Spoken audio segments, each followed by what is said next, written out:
the Centresteer podcast, a podcast by, for, and about Land Rover owners.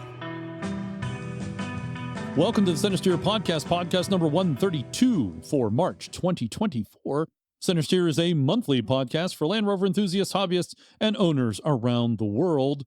For this podcast, Mike Mccaig joins us to talk about his lifelong love affair with Land Rover, the start of the Mid-Atlantic Rally, ANARC, both times, the Diamond Jubilee naming Eve venture of a lifetime with Oxford, and also a close encounter with a bear. Stay tuned for that. I am John Costage. Joining me are my fellow owners and enthusiasts. We have Morgan and Dixon this month. Welcome, gentlemen. Greetings.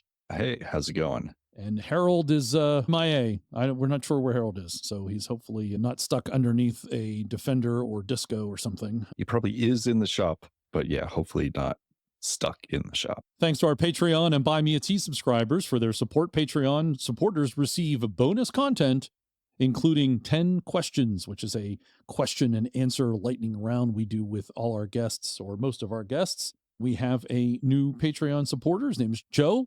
Please check your email so I can send you out a t-shirt. I need to get your address and your shirt size, and I'll be happy to send it out to you. Joe, you know who you are. And our latest Buy Me a Tea from Bob Steele, yet again. Thank you, John, Harold, Morgan, and Dixon, for all you do for our Land Rover enthusiast world.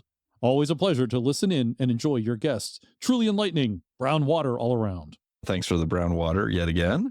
And now it's time for the North American events calendar with our own Dixon. Dixon, what's going on in Land Rover world here in North America? There's quite a few things actually going on. Season's heating up, isn't it? The season's heating up. The weather's getting warmer. The snow is disappearing. And as I can see it from here up in Canada, where we're out of snow now, the first event I have note of is the Virginia Club ROAV at Wintergreen. They're going to be holding one of their annual events that they hold at the Wintergreen Resort in Roseland, Virginia on April 18th to 21st. Central Virginia, the location has access to the resort, trails over scenic and challenging terrain, as well as good food and drink at a lot of local restaurants and so on around there. It's always an interesting event from what I've been watching of it. Lots of information on the Virginia Club ROAV.org website if you're interested in that one. The next one is a spring recovery training day and trail rides that the Carolina Trail Rovers is running. It's going to be a day of learning on off-road recovery techniques and such like that. They will have optional camping there. More information on that would actually be on the Carolina Trail Rovers Facebook group. On April 26th to 28th, there's going to be the John Lucas Nada Rally, the 30th edition of this in California, run by Mendo Recchi. It's a internet mailing list that's been around for 30 years now, who've been started off actually in the Mendocino National Forest, but few forest fires stopped that, at the Salmon Creek Ranch in Bodega Bay, California. If you want to know about that one, it is go to Google Groups actually and join the Mendo_Recchi news group or mailing list for more information. I thought you might have to send a postcard to somebody. No, it's a 1990s style mailing list that has hundreds of people on it. And it's actually, in this case, it's a free event. You cover all your own expenses, but there's no cost to actually attend the event. Actually, just after that, the Southern California Rover Club is going to be doing an event they're calling Trona Pinnacles on May 3rd to 4th. It's a overland route that's 12 plus miles long near Trona, California. And they say that there's a lot of wildlife and so on to see. There's a lot of different skill levels to practice your off-road driving. And they're going to be exploring all the trails in that area. And information on that one is on the SCLR webpage, as well as a Facebook group. Do we have next same weekend?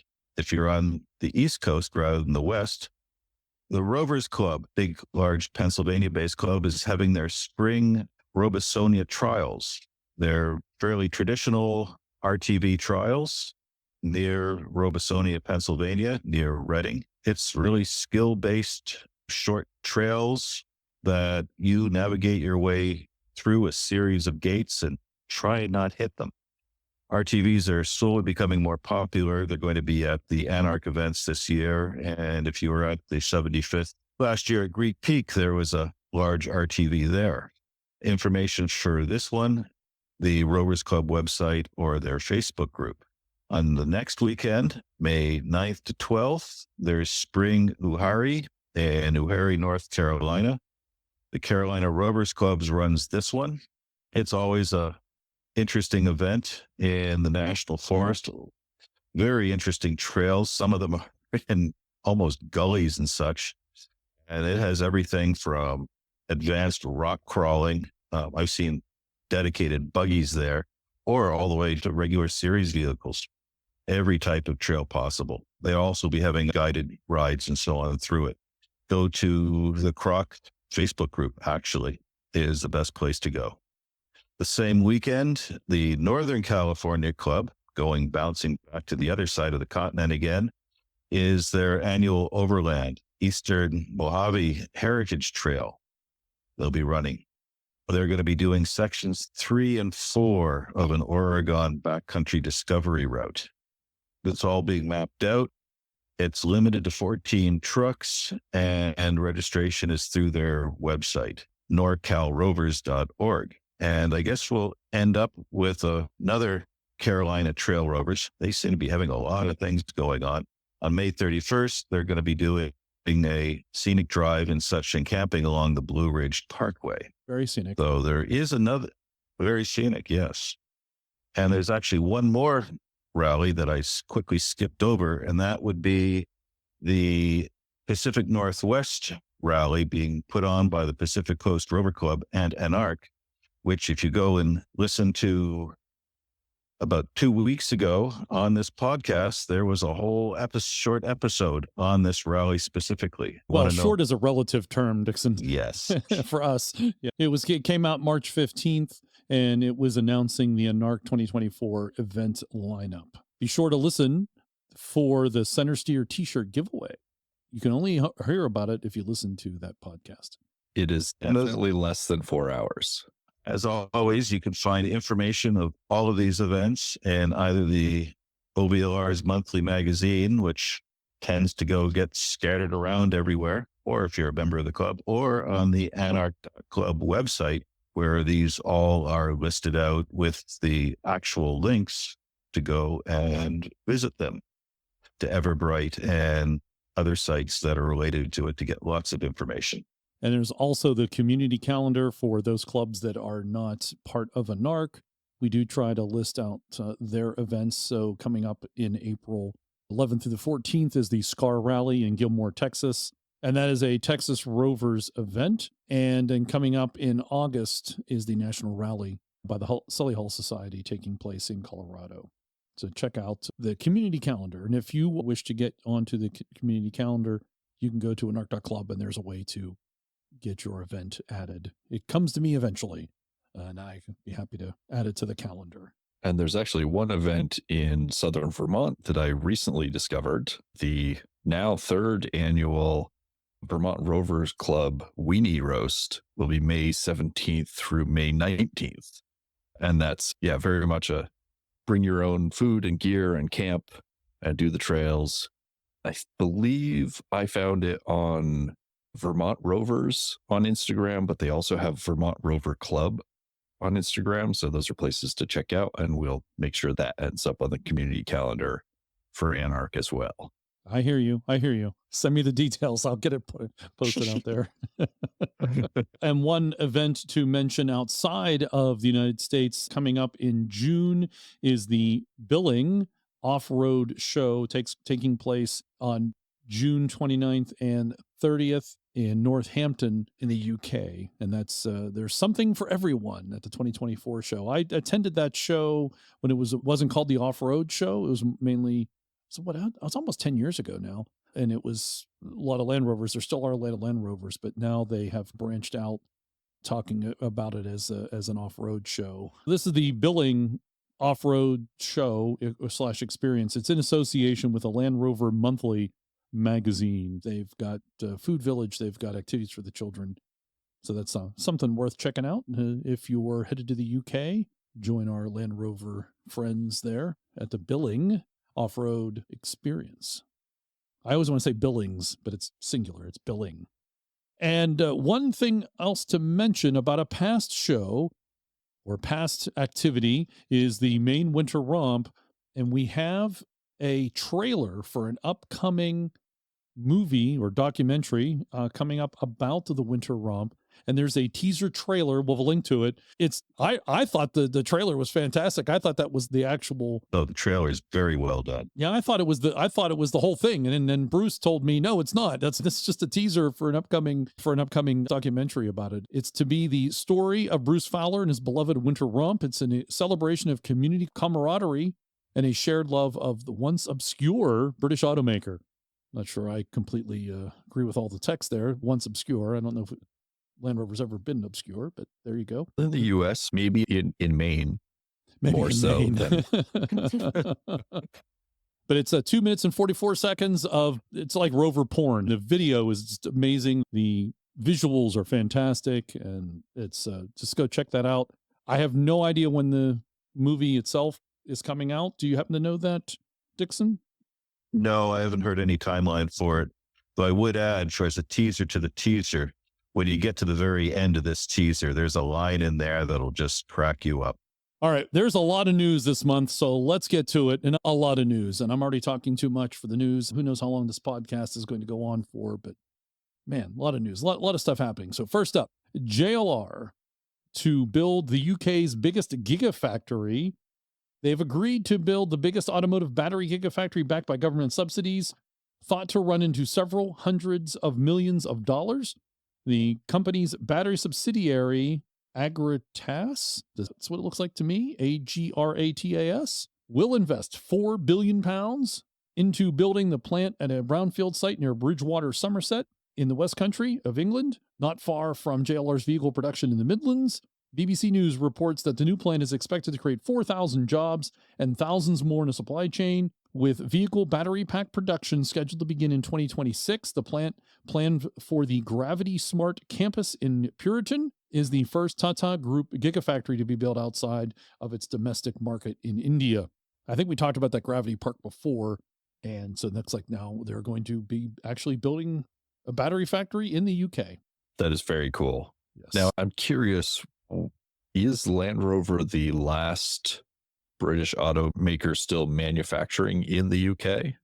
First, you have to have the discussion on what constitutes a British motor manufacturing company, because I thought until they got sold recently, I believe Morgan was the largest that was still making. But I think they've been bought by an investment firm that's not British. So I'm not sure what the largest British owned auto manufacturing company would be today.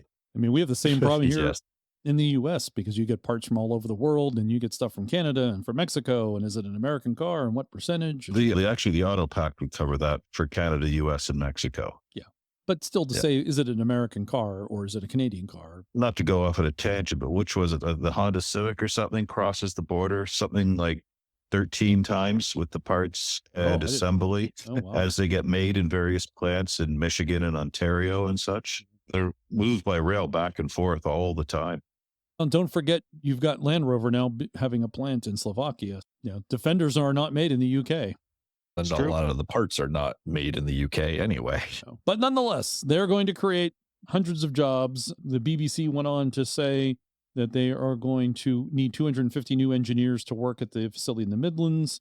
They're looking, and the part of the plant that they're going to build is to enhance the luxury car makers' expertise in battery cell chemistry, as well as the associated hardware and software. I guess part of my reason for asking that question was what other potential manufacturers might want to purchase batteries from JLR from their Gigafactory.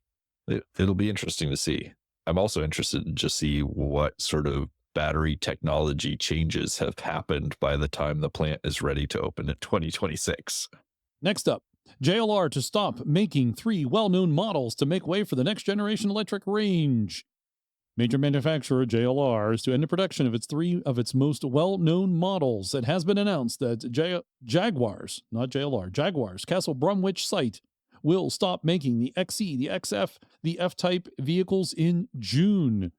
As it transitions to the creation of a new range of cars, all 3 models remain on sale and available to order via the Jaguar website, though customers aren't able to specify their own configurations. You'll get what they give you. The move means that from June, Jaguar's lineup will become SUV only, with the F-Pace, E-Pace, and I-Pace. Wow, that's tough. Remaining as the 3 cars left in the firm's range. In a statement, JLR said, as JLR transitions to its electric future, current Jaguar production at our Castle Bromwich site will come to an end in June 2024. Our UK production facilities are being reconfigured to produce JLR's next-generation electric models. This includes the stampings operations at Castle Bromwich will be expanded to manufacture body panels for all our brands. Salute to Ice Jag. It's such a, obviously, we want to see what they come up with for their EV or electric only Jags, but it just feels so weird for them to be like, and now we have only SUV models left in Jaguar. Yeah, yes. Get your Jag if you want it. Better order it now. Next up, this is from Motor Trader, and it has to do with the UK dealers and how you buy cars there. We had previously reported, I'm trying to remember all the details, but I think JLR was considering cutting the number of dealers and having folks order, I think, online. It looks like they've reversed that decision, or they've listened to their dealers. And they now say that in February, JLR unveiled a new, refined, franchised model with key adoptions, making a departure from its previously stated intention to switch to pure play agency in 2024. The model was announced ahead of a conference they had with their dealers, and dealers welcomed the fact that their views had been taken into account and said the franchise model was robust and provided stability for all concerned. And then next day, the JLR posted a PR statement to their website. I'll read a bit of that. Since JLR revealed its reimagined strategy 3 years ago, it has been tirelessly working to create immersive experiences for its clients, benefiting its modern luxury ideals. Its relentless pursuit of excellence has delivered opportunity for JLR to design its own unique retail model, a client-centric retail experience that offers the underpinnings of the traditional franchise model with key adaptations to accommodate the changing demands of JLR's discerning clientele. Basically, we're moving up market, and yeah, we heard you. They go on. This is Patrick McGillicuddy, who is the managing director for JLR in the UK. We have created a new set of principles in collaboration with key investor partners based on a franchise plus model. These will put the client first, be true to our modern luxury ideals and house to brand strategy so that we can proceed at pace and without disruption. This fantastic arrangement with our UK retailers will deliver full stock sharing and transparency so our clients can choose their perfect car quicker and more easily, fully integrated in-store and online journey, all new car websites linked to our brand websites, coordinated new car marketing, and so much more. It's 100% win-win-win for our clients, our retailers, and for us at JLR. It's a very exciting time for us all. That sounds like a ChatGPT response, but hey, that's me. It might have been. We may never know. It's just interesting that they were going to change their model. They did listen, so I guess that's good. And it's interesting that they're taking into account what their retailers in the UK said. I think some of this might trickle to the US eventually too.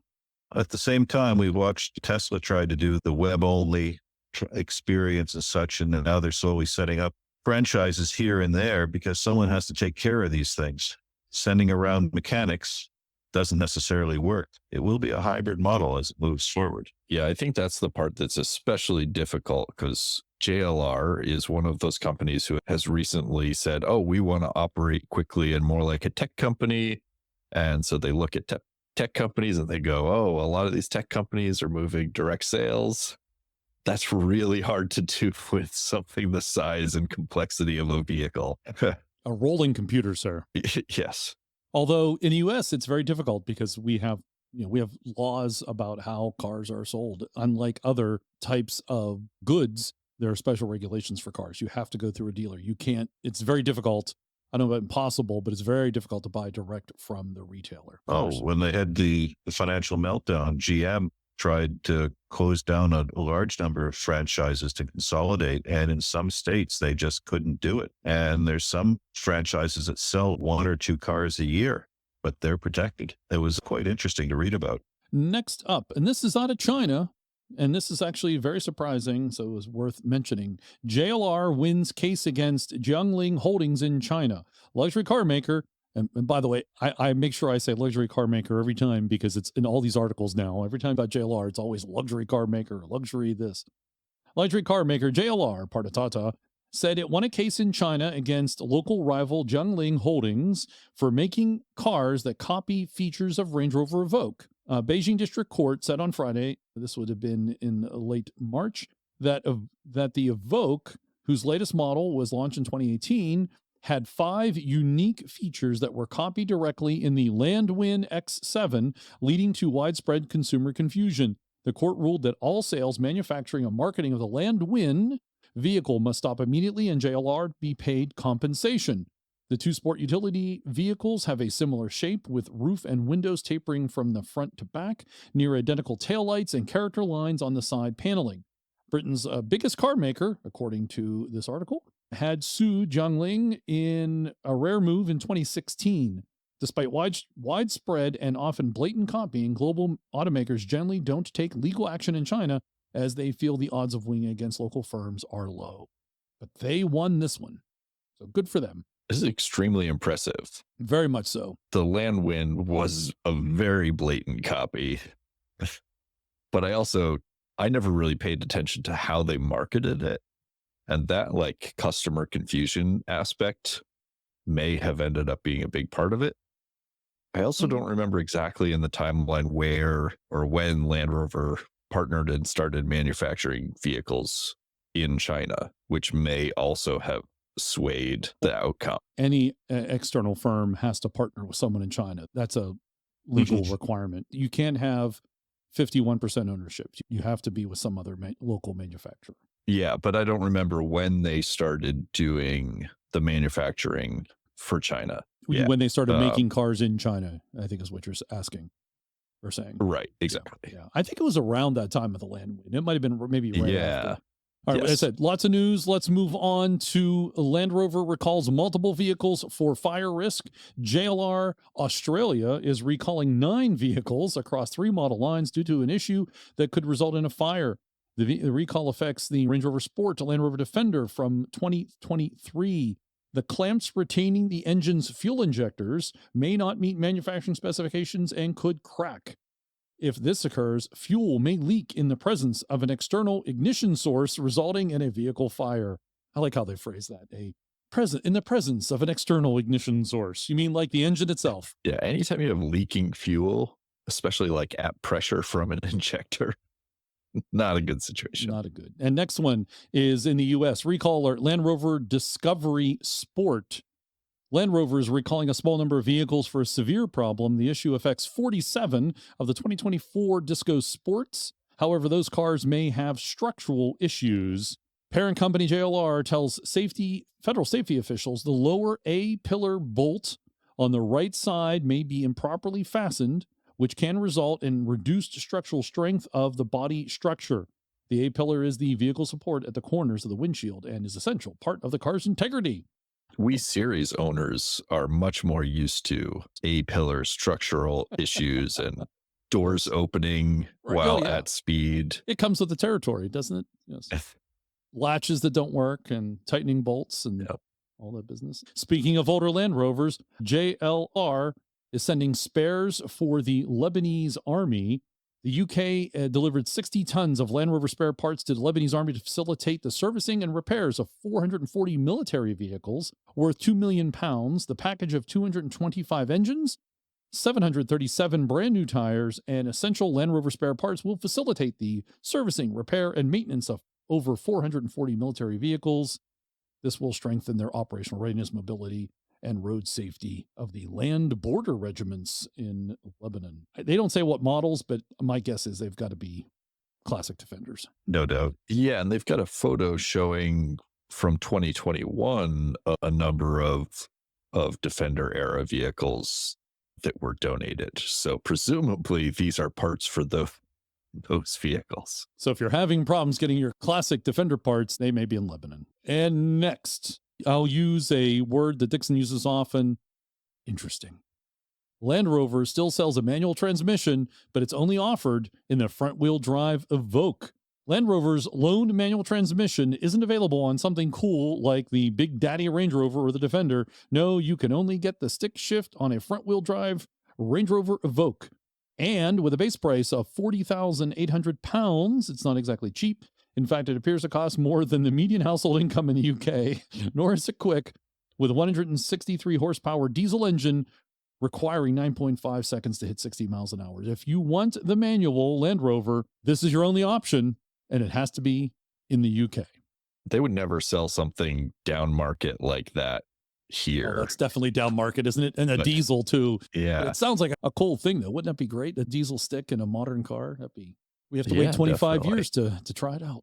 15 in Canada. I'm sorry, sir. Ooh, 15. We're special in Canada. We're going to hold you to that. We just don't protect our auto industry zone by all foreigners anyway. So why not reduce it? We're going to hold you to that. In 15 years, I want to come up there and I want to drive a quote unquote modern stick shift Land Rover Evoque.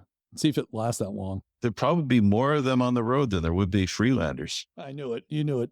Drink. If you're having the Dixon drinking game, time to drink.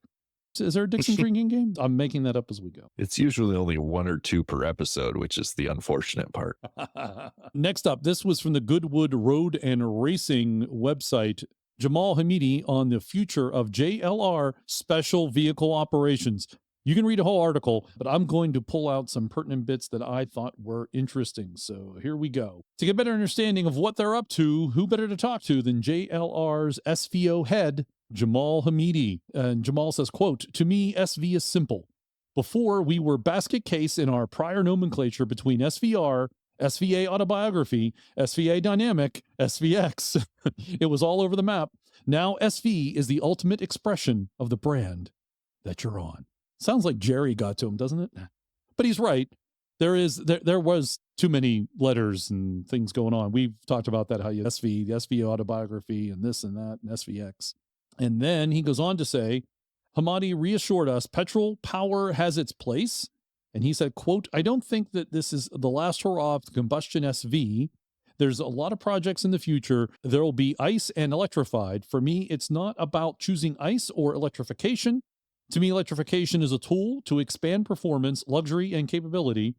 If you can use it as a tool to make a more extreme experience, then go for it. It's not just electrify to electrify." When we asked Amini whether we could expect an SVO flavored Defender anytime soon, he was a little cagey. Even the little he did say pricked our ears. That the Motor Circuit spot only confirmed for us that the conspicuous SV Defender-shaped hole in the market could soon be filled. He goes to say, quote, "When I invented the Raptor back in my Ford days," yes, he said that, he told us with a smile, referring to the bombastic, puffy-arched, knobby-tired V8 engined, snub-nosed variant of the F-150 pickup truck that basically became an instant icon. He goes on to say, quote, "So stuff like that floats around in my brain 24 hours a day. It's been on the brain for a long time," he says with a smile. Then, next question. So there you have it. Even as JLR's SVO division pivots towards a more clean-cut, sophisticated identity with skyrocketing technological and dynamic capability, the sense of humor and a love of theatrics isn't going by the wayside. Loud petrol power is here to stay, at least in the short to medium term, while extreme electrified SV badged machines could also be on the way. I thought it was a good one to hear about SV, the special vehicle operations. It sounds like they are getting a focus. Yeah, and also that is still the prime area for pushing off its ICE, right? It's generally very small batches of very expensive, very high performant, high luxury, high quality vehicles. Hey, you got the luxury in there. Well done, sir. Well done. Yes. Well, in terms of small batch, SVO has been having a wonderful time, as anyone's watched, with their small batch Defenders. 6 here, 12 there, just like their Islay edition, which even came with its own single malt scotch, which had you got the scotch, which I think was about 40 pounds when the Islay edition came out to get the bottle.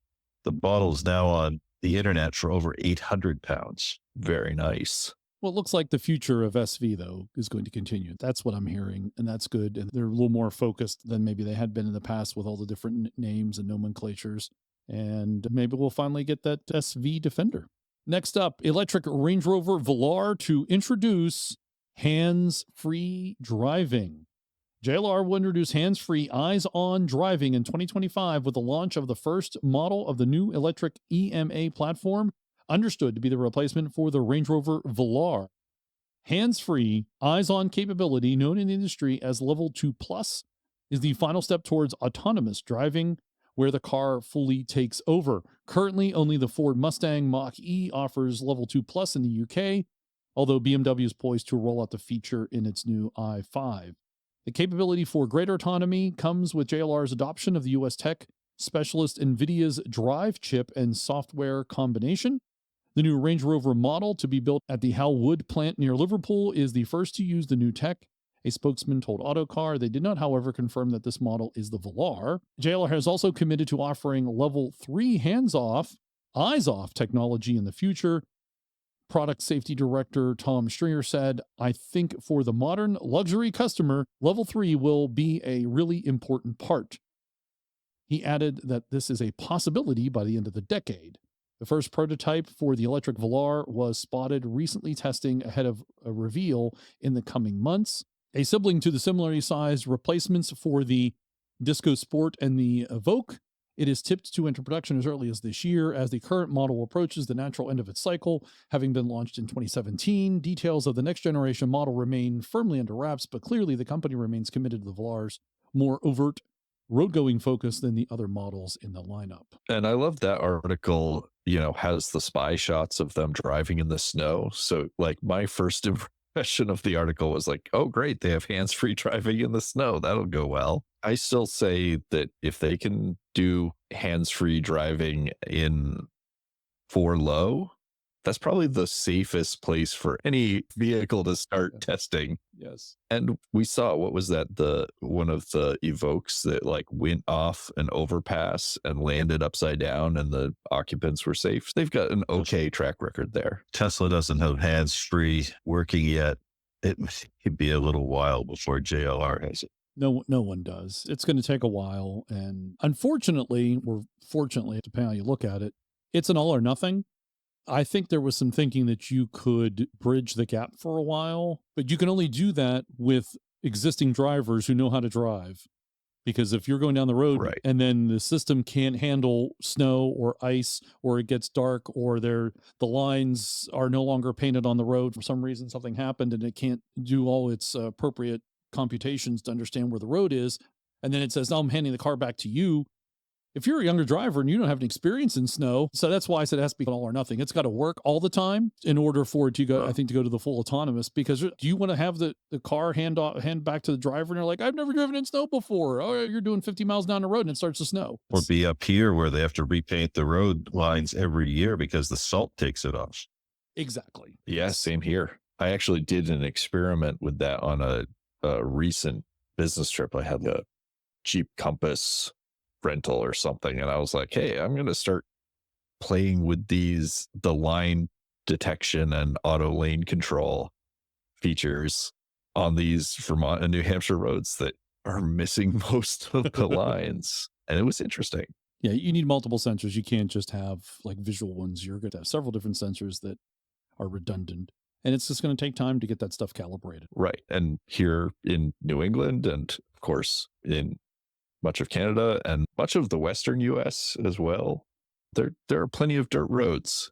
What does that do when transitioning from tarmac to dirt? They hand it back to you, the driver. We've detected that you've gone off pavement. Therefore, I'm turning the car back over to you. Okay, but I don't know how to drive. Which is a great time to do it. Yes. All right, let's move on to the electric Range Rover Sport, reportedly due in 2025. JLR is gearing up to launch an electric version of its iconic Range Rover later this year, and will follow it shortly thereafter with an electric version of the Range Rover Sport. Autocar reported that the electric Range Rover Sport is due in 2025 and will be followed in quick succession by two more electric Range Rovers sitting in the same segment as the Velar and the Evoque.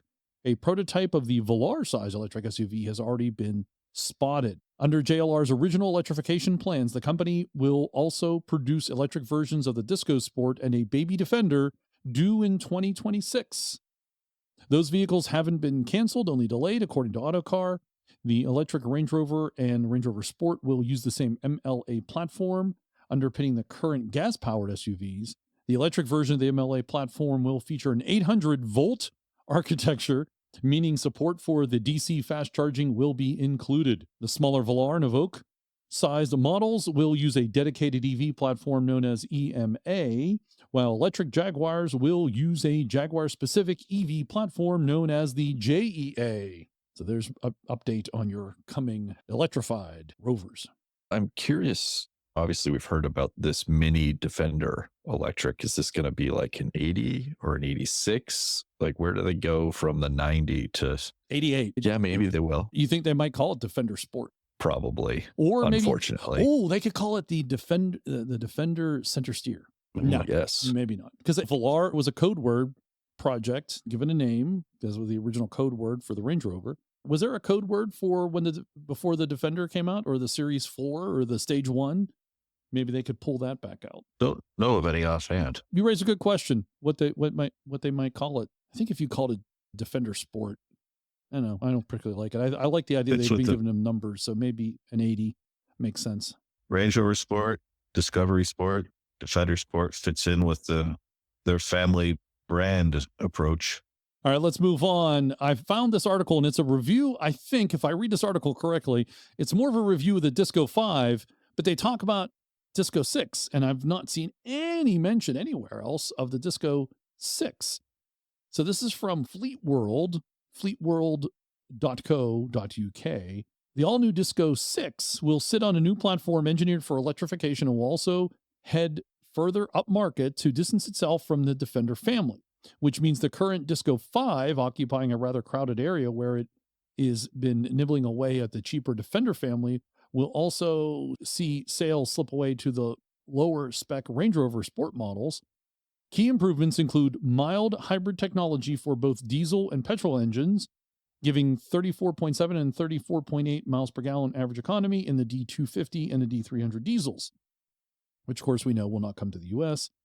And then further, it says, topping off the current raft of changes is the introduction of the Metropolitan Edition, pushing the Disco up towards the £80,000 price point through the addition of luxury optional extras such as heads-up display, chiller box, and panoramic roof. And there's more they talk about, but those were the salient points about the new, I guess, D6. I've seen nothing else. It's the first time I've seen anything relating to the new D6. So I guess it's just going to be more money, the same. Yeah, it sounds like those features are just features that they can pull from the Range Rover and Defender brands in terms of the center console icebox and all those. Like they already have it. They can just squeeze it into the Disco and charge more for those add-ons. And that's the Metropolitan Edition. Everybody's still got that same question of like, why? How does this fit? What's the point? As you guys know, and I will talk more about it later in the podcast, I'm a new to me Disco owner, the LR3, and I'll admit, I fall in love with this thing. It's great. It's phenomenal. It's fantastic. It does many things, and it's party piece. I think the singular thing that makes it so special is that the seats all fold flat, completely flat, and you can fit a crap ton of stuff in there, and they fold flat. The new Defenders don't do that. They don't fold flat.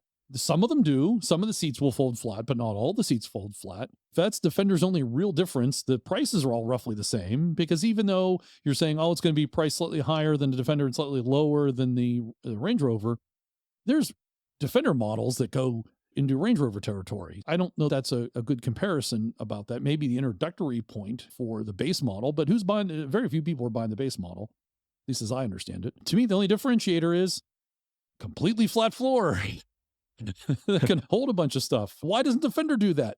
It's interesting that JLR seems to have the same curse that British Leyland had, where they were competing against each other with their different lines. Yes. Rather than competing against Toyota, GM, and the competitors that they really should be going after. Lexus, yep.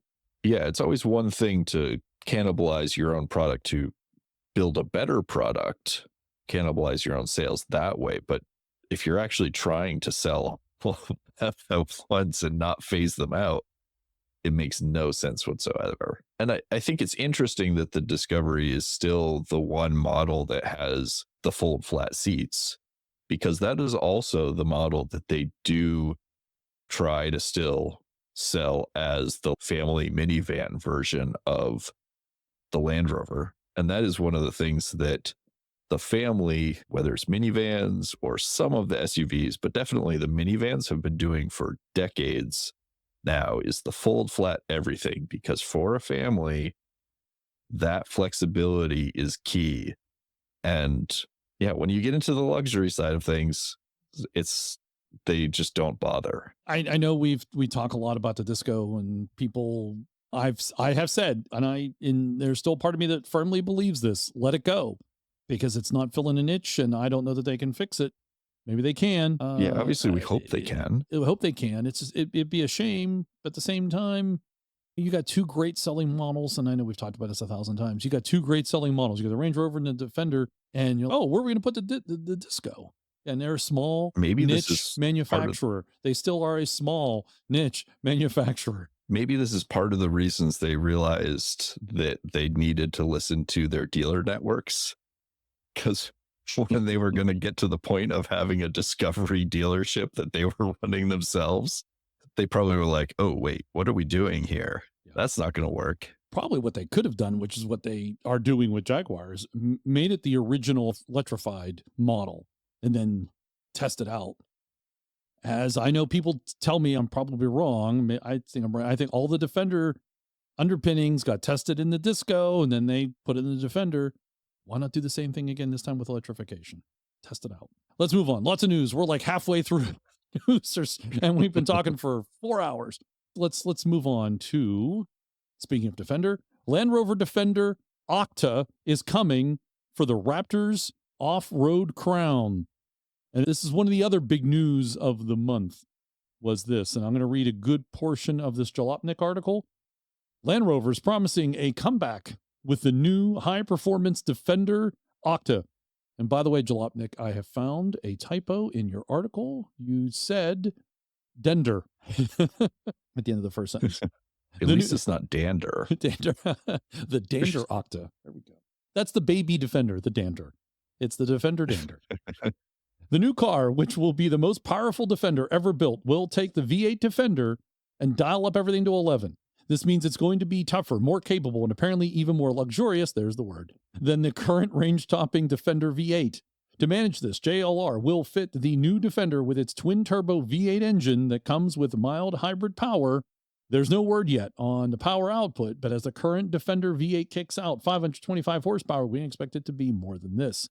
When it comes to the gearbox you'll get with the Octa, JLR has remained tight-lipped, has, however, outlined some of the suspension upgrades that will aid the new car when you head off-piste. The Defender Octa comes with 6D Dynamics air suspension, which offers improved grip and traction on various surfaces. To do this, the suspension on the Octa comes with a pitch and roll control system that JLR says will allow it to maximize independent wheel travel and articulation when you head off-road. To further show its jewelry-inspired options, the Octa will come with a new logo to show off that it's the new flagship Defender. Flagship Defender, I'm repeating that. It will look a bit like the black square in a gray circle, which has been machined from titanium to further show how tough and fancy this car is. And this is a quote from the managing director of Defender, Mark Cameron. The Defender Octa name and signature graphic are representative of the vehicle's strength, resilience, and desirability. Inspired by the vehicle diamond-like tough luxury credentials, that word, the new signature graphic is particularly significant as it will be the first time it has been seen on a Defender, and it will identify all flagship Defender models in the future. I'm going to repeat that. And it will identify all flagship Defender models, plural, in the future. The Octa, which is the first model to launch since the JLR spun Defender out as a standalone brand, will break cover later this year. There's no word yet on the exact date. that we can expect to see the beast in the flesh, and neither is there any hint at pricing. So what we're hearing there, it sounds like more Defender models. Is that what I'm hearing there? They're like, this is going to be the flagship Defender models in the future. They're going to have different flagship models. Dixon and I are just like sitting here with our mouths open. I don't know. Wow. How many flagships can you have? Exactly. Right. How many flagships can you have? And is flagship is by definition one? One? It's a flagship. That's what it is. It's the flagship. It's the ship that has the flag. Now they have their house of brands. So they need multiple flagships, apparently. I wonder if this is confusion in communication. They have the managing director of Defender, which makes sense because that's now a brand. Probably talking about there are multiple models coming up. Maybe Octa's one of them. Maybe is the flagship. Maybe they're going to have some other models as they've done with the Range Rover. They have those special one-offs. I wonder if maybe that's what they were referring to. Maybe there's some sort of confusion. They conflated some things in this article. That's the only thing I can figure out. Yeah, it's very interesting. I have a couple of quick comments on the logo. Wait, the first. Can I point out before you do that, you notice what it says in the Jalopnik article underneath? Looks expensive. Yes. That's why I like Jalopnik. They are always good with the snark. First, when I heard the name Octa, I imagined more the like 007 Spectre logo than this. So it seems like they're going from a green oval to a black diamond, which is interesting. Interesting. Look at you. Look at you. I didn't think of that. I never even thought about replacing this will become the Defender will have its own logo, maybe? I don't know, because they've pulled the green logo from the vehicles for the most part. They appear in some spots. I think they're still stamped on all the lighting fixtures. They're stamped into all those. Yeah. They probably haven't had time to get rid of those. So they tried to square a circle. They've been trying to do that since the ancient Greece. They haven't succeeded yet.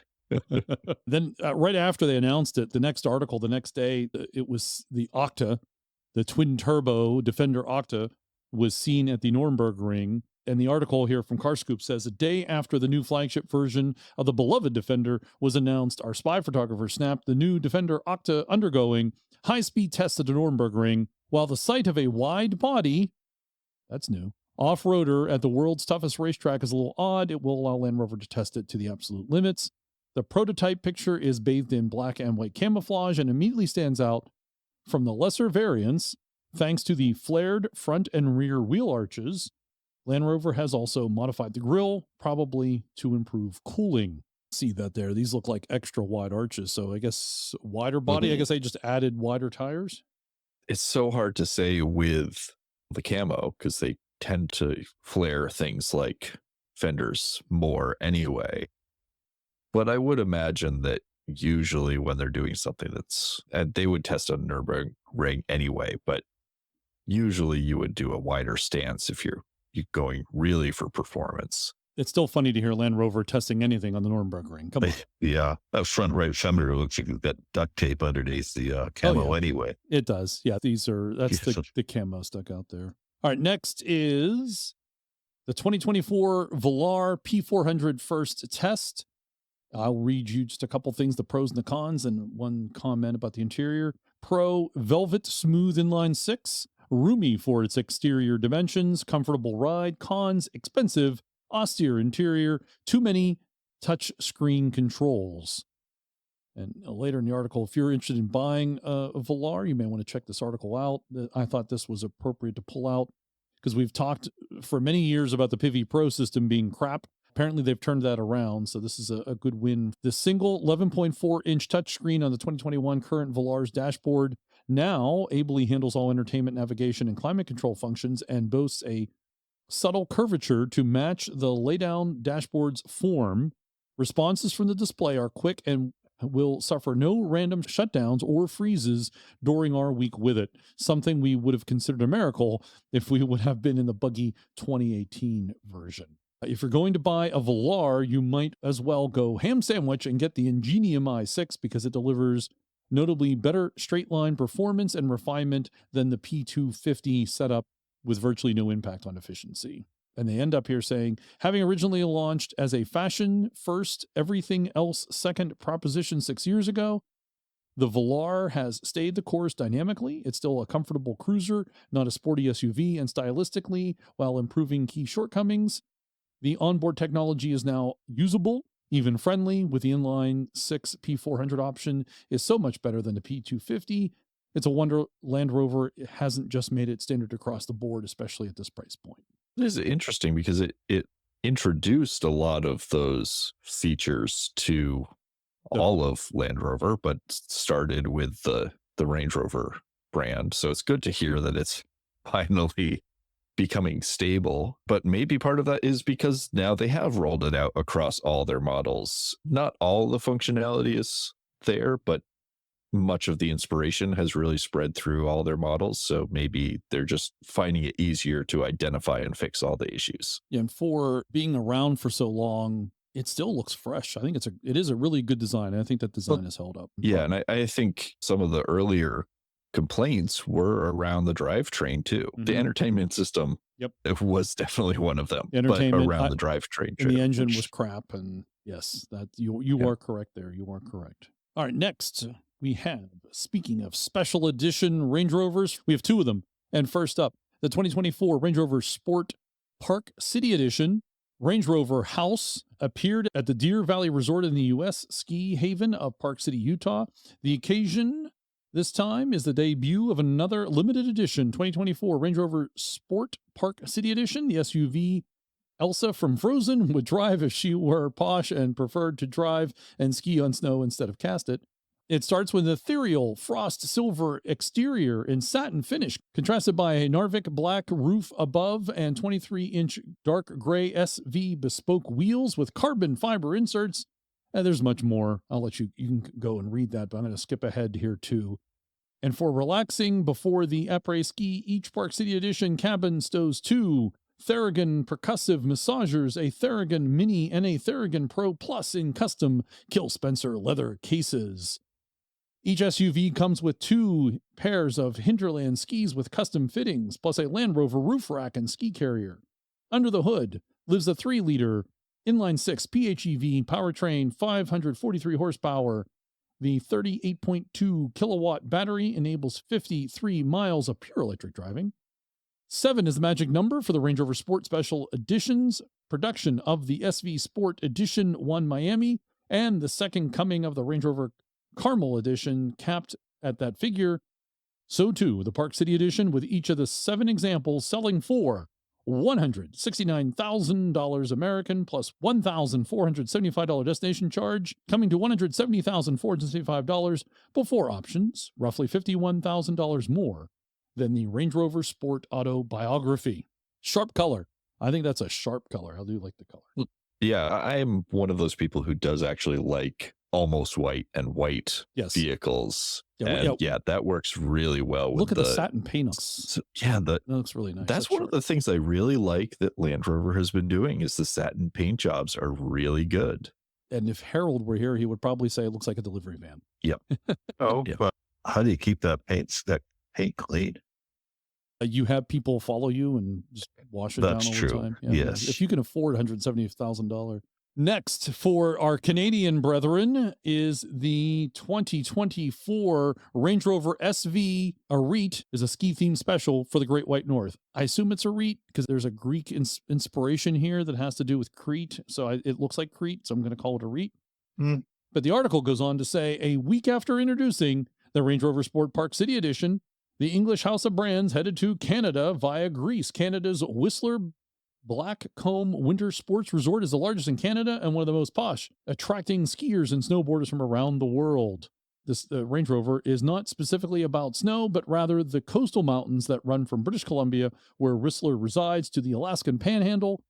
The Greek detour is in the name Arete, a term from ancient Greece philosophy meaning excellence or virtue.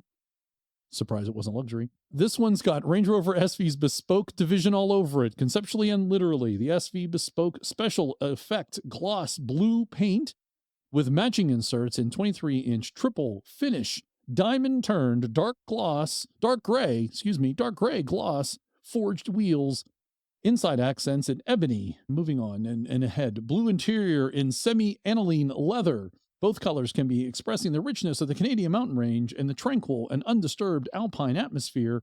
The dark linear wenge wood and mosaic metal inlay trim, plus seating and adorned in a stylized mountain shape. A caret, an upside-down V, really, that suggests the coastal mountains and the A in a REIT. The only engine choice is the 606 horsepower 4.4-liter twin-turbo V8. Instead of the Hinterland skis provided for the Park City Edition, the Range Rover SV Elite Edition comes with either 2 pairs of skis or 2 snowboards from Canadian outfit Prior. And sorry, Canadians, no Theragun massagers for you. Range Rovers making precisely 8 of them. 1 more compared to the Park City Edition, perhaps to make up for the lack of the massagers. Illuminated, serialized tread plate identity where each build sat in the queue. The automaker didn't disclose a price, however. The 2024 Range Rover SV LWB, long wheelbase, starts at 300,000 Canadian before options. Anyone interested should look well into the thin, cold manufacturer suggested retail price air for an idea of cost. And that's from Autoblog. They're usually not that starky. I want to read that again because that's a great line. With the 2024 Range Rover SV LWB starting at around 300,000 Canadian before options, anyone interested should look well into the thin, cold manufacturer suggested retail price air before for an idea of cost. I'm sorry. I had to read it again. So the Canadians don't get the back massager and have to go back to their good old series Land Rover that provides a quote unquote back massage in just 60 something horsepower. They do get a good color though. That blue, look at that blue. Of course, it is a nice color. It's a very nice color. It's probably touched up to some degree, but it's got a gray roof and some accents. It looks sharp. That's a sharp looking car. It is. I'm actually starting to like the gray roof more than the black roofs. You know what gray provides? Luxury. Yes. That was stark. Moving on. I said lots of news, and right now we're at like 6 hours. Let's move on. Land Rover Defender 130 outbound road test atmospheric river survival machine. So this is a review from Autoblog of the 130. And you may want to go check that out if you're interested in a 130. I'm going to read for you two paragraphs. The 130 was effectively created to be the family-friendly version of the Land Rover Defender, with 13.5 inches of extra length tacked behind the rear axle to create enough room for an actually habitable third row seat. The Outbound's primary claim to fame is that it ditches the third row and instead takes full advantage of all that extra length to create the most voluminous cargo space possible. Seriously, the cargo area is almost 4 feet long. The cargo area is almost 4 feet long. I had repeated that one again. I had to. And this is the author of this article. I had to climb all the way in just to secure the rear latch anchor for my son's car seat. Total capacity is 46.9 cubic feet, up from 43.5 in the third row 130 and 34 cubic feet in the Defender 110. Paragraph 2. The Outbound's interior, apart from the absent third row, is nothing special compared to the other 130s, although your customization choices are limited. On top of a reduced number of exterior paints, the black interior is obligatory. Standard is a combination of leather and heavier-duty robust textile, ringing the seats, outer portions, and center console, which together manage to pull off the dual purpose of looking like it belongs in a luxury vehicle, there's the word again, while seemingly liking to hold up more rigorous use. Think a high-end hiking jacket. You can also swap the standard leather for fancier Windsor leather, which I just assume came from cows tended to by Prince William. And I read it just for that one. Should you be wondering, the Outbound is only available with the 130 standard mid-hybrid inline 6. The Defender's 5-liter supercharged V8 option is exclusive to the aptly named V8 trim level. So that's a review of the 130 if you're looking to be so inclined. That almost seems like the right 130 to get. And if you haven't, go and listen to last month's episode where we talked to Alistair Hess about his Outbound 130. One of the interesting things that wasn't mentioned in this article is that the rear windows are blanked out. They're not, the glass isn't actually removed. It's just covered with panels or on the stickers. Outside. I think it's a panel. I think there are panels and they're covered on the outside. So you still have glass on the inside. You get to pay more for them to remove the seats and put metal over the windows. It is an extra sheet of metal. So sure that cost a lot. It really does look like the best choice for the Defenders at this point. That perfect combination of luxury and utilitarian. Now you're using the abilities. word. They've Whose gotten fault to is you. it? They've gotten to you, Okay. sir. Next is the 2023 Land Rover Trek Defender 130. And you can read about the Trek Edition. I got a couple sentences here, but you can read all about them taking the Trek Edition out on the Defender Trek event. Trek has visited various U.S. off-road locations, and media teams have joined the Land Rover dealership employees. And that's what this article was about, them going out. Each team completing the trek uses a Land Rover Defender 130 P400 SE, outfitted with a suite of upgrades to help it prevail over unforgiving terrain and accomplish tasks unique to the Trek event. No powertrain changes are made, as the 3-liter turbocharged inline 6 makes plenty of power, and the Defender's 4-wheel drive system delivers it to the dirt in a seamless fashion. Building a Trek Defender 130 is instead more of a bolt-on affair. And they go on and talk a little bit about adding things that you can add on to it. Basically, it's a pretty standard Defender, at least on the engine side. And this final paragraph. How to get a Trek Defender, the Land Rover Defender 130. Vehicles used in the Trek event are built and owned by Land Rover dealerships and usually make their way onto the sales floor. If you're lucky enough to find one, be prepared for a ticket into the 6-figure range for the Centauri Black 4x.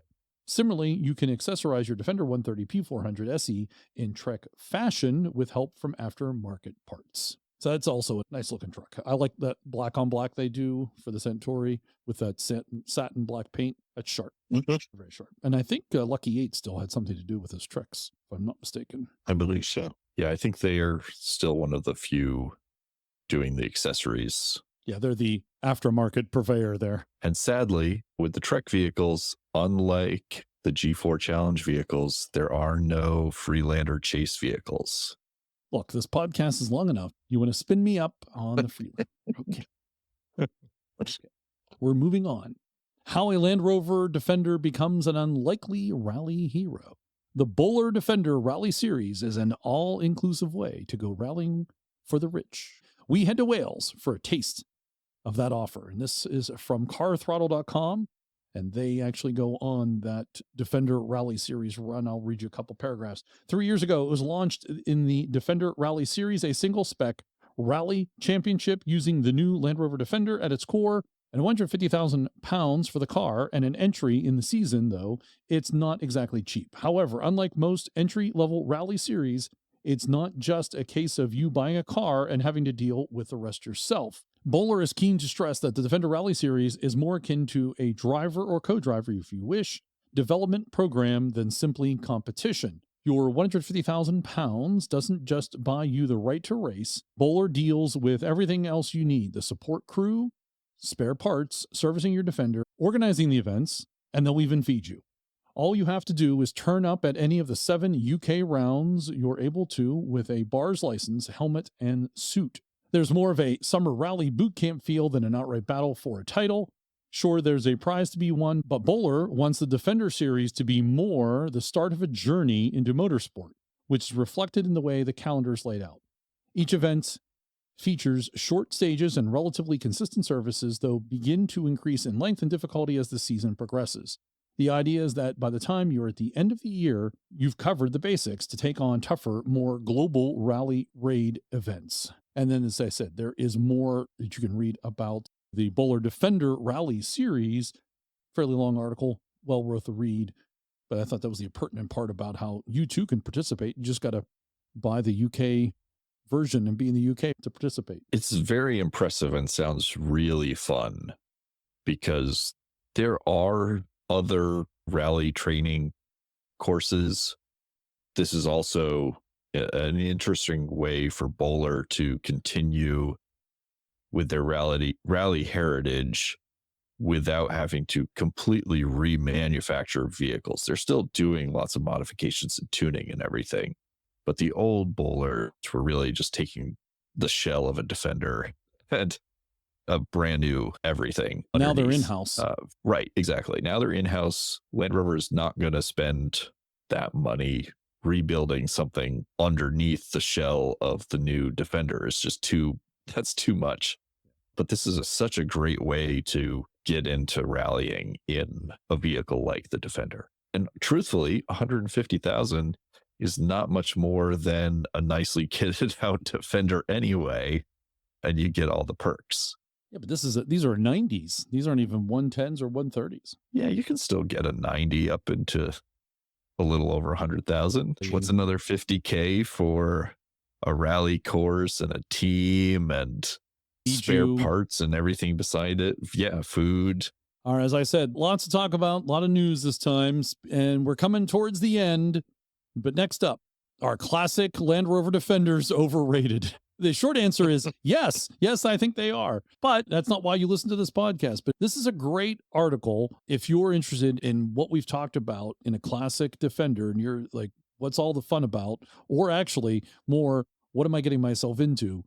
Read this article, and we'll talk a little bit about it here in just a moment. This is the, hey, I've heard you guys talk about classic Defenders. I think I'd really like one. Read this article first. If you're okay reading this article and it doesn't cause you any queasiness or concern, then go start to look for one that you might want to buy. And then you certainly should ride in it before you ever just buy one off the shelf, so to speak. But this is good, a review. And I think of really what's going to happen if you buy one. This is the things you will experience. I'm not going to read it all. I'm just going to read a couple of highlights and we'll chat about them. This article from Gear Patrol starts out with, few vehicles summon up the sort of romance and nostalgia of the classic Land Rover Defender. The boxy, burly off-roader has stood for freedom and independence for decades, epitomizing the appeal of the outdoors even when trapped in the densest urban confines. Its rarity in the U.S. has pushed it even further into the realm of exclusivity. While most countries see them as farmland workhorses and stripped-down safari trucks, here in America, even high-mileage ones in mediocre condition often command price tags that could buy far newer, better driving, and more reliable vehicles. Here's the thing, though.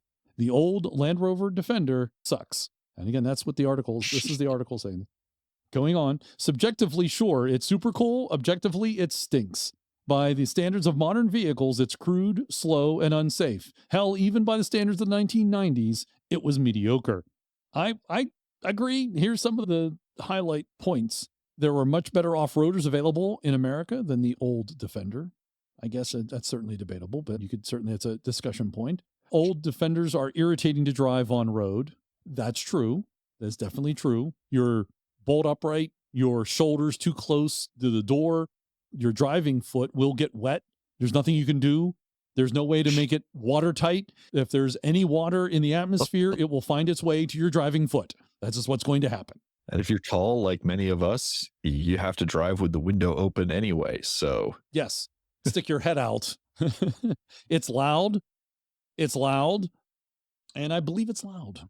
There's no air conditioning. You have to open up the vents and the windows. And then it's loud. It can be irritating. The new Land Rover Defender is a much nicer car. Yes, absolutely true. Much more comfortable. You can have a conversation. Your foot doesn't get wet unless you spill your drink on it. That's really the only way that's going to happen.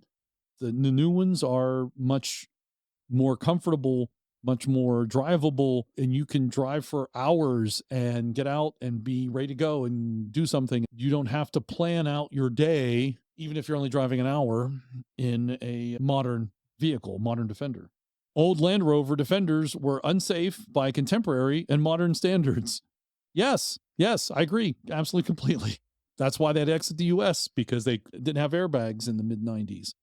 But even still, there's no way you want to get into an accident with one because there's not much there to protect you. I do like how they kept tradition going. I remember driving the 80-inch in a thunderstorm without door tops and was amazed that my right foot was wetter than my left. Even when the Defender was here, it didn't meet safety regs even then, and then let alone talk about a Series 3.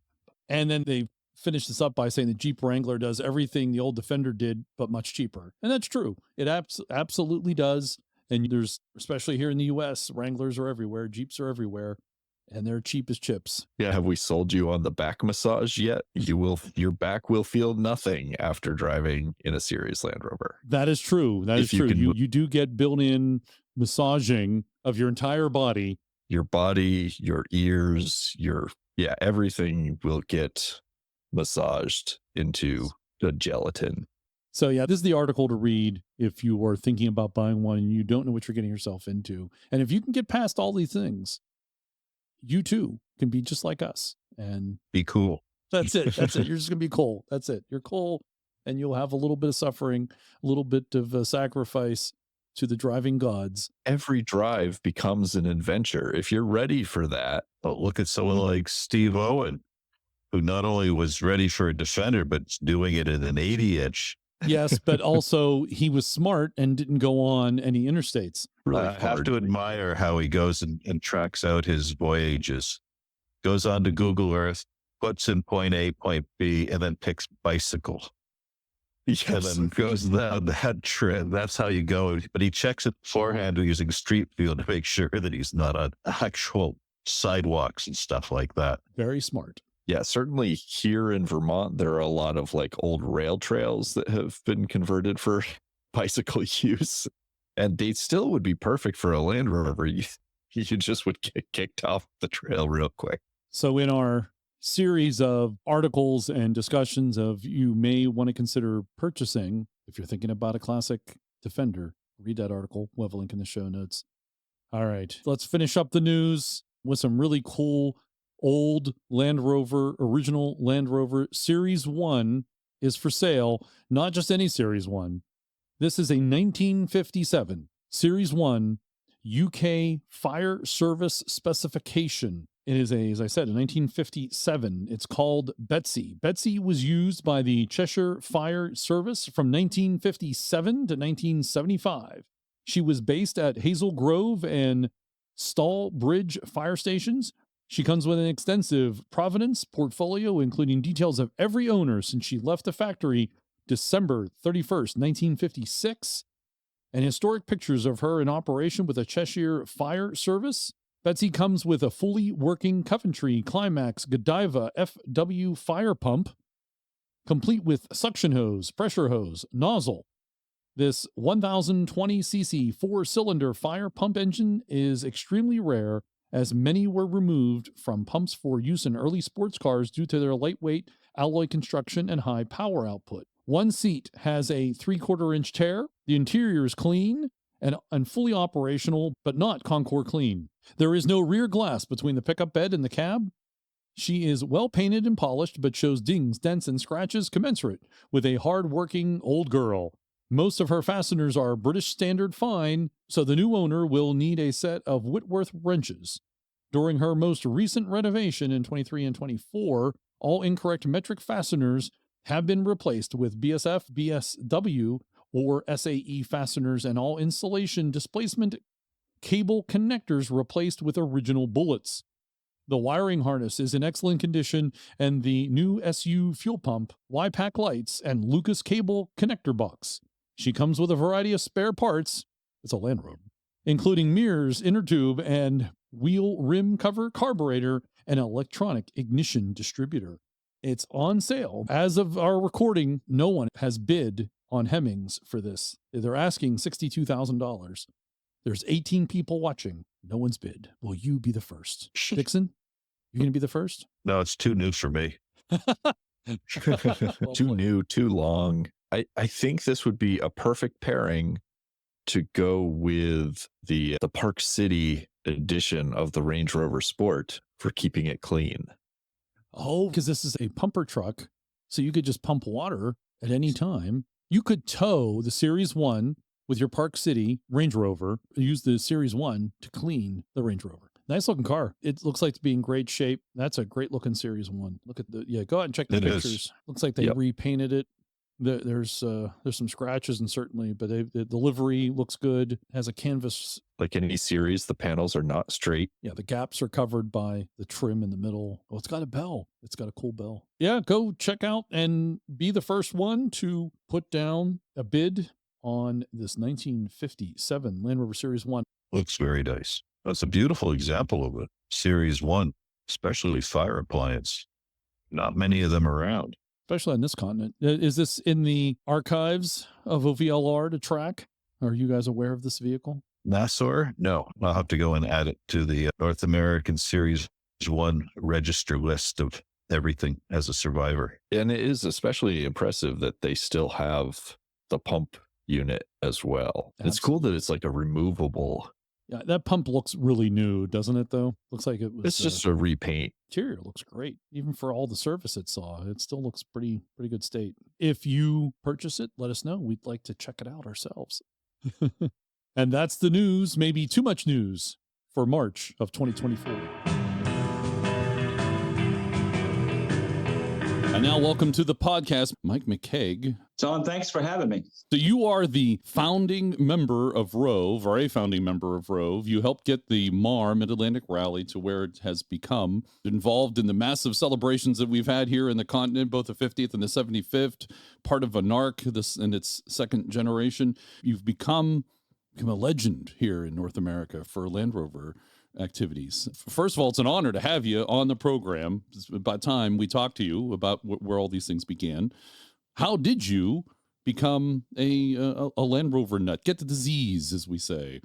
Yeah, and I guess it is a disease, and I think I caught that disease from my dad. He had an MGTC and loved British cars, and I had several cars in high school, American cars, but I ran across an XKE, a Jag XKE, and back then it was just a used car, and it needed a lot of work, and I fixed it up, restored it. Fastback or the convertible?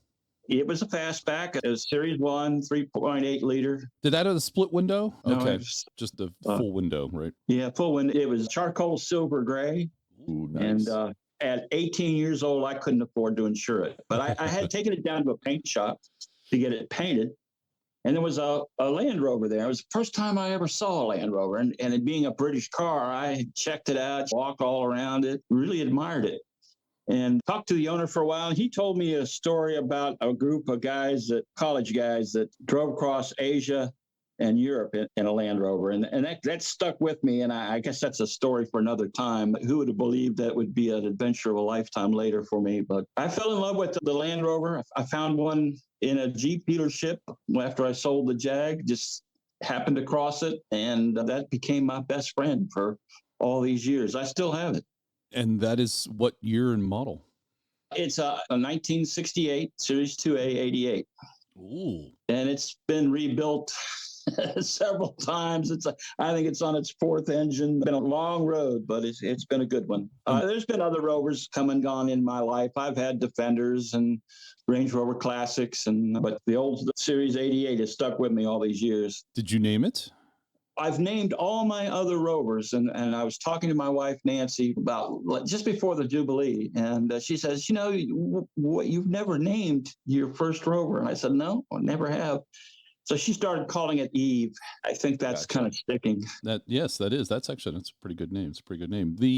Just to go back a little bit, the XKE, did you ever get to drive it? Was it ever drivable? Oh, yeah. I drove it about 6 months. That car looked like it was going 50 miles an hour when it was parked in the driveway. Oh, and yeah. I kept getting speeding tickets, and I couldn't afford to insure it. And that's why I had to sell it. At 18 years old, it was...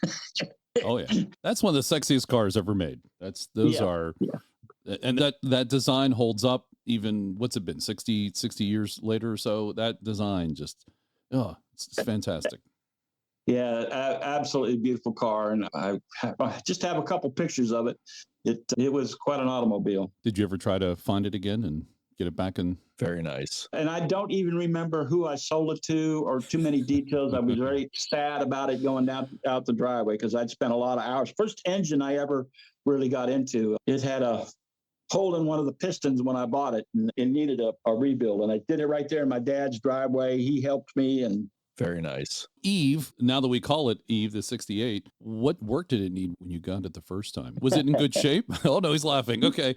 Yeah, that's a whole other story. I had a girlfriend at the time, and she encouraged me to sell the Jag, and which I did. And she said, well, you need to get a practical car. And I had a friend who had a Jeep Wagoneer, and I thought, that's a practical car. I'll go down to the Jeep dealer and see what they have. And I went down to the Jeep dealers and was walking around in the lot, and there behind the office was this. It was painted that National Forest green, that real bright green. It just had a new paint job, no glass in the back door, and a flat tire. But there it was calling me. And I said, I'd like to test drive that. And he says, why don't you come back in an hour? And that should have been my first clue. Of course. Right. Yeah. And I went back and it was sitting there running. That should have been my second clue. He took him an hour to get it running. And we're not turning it off.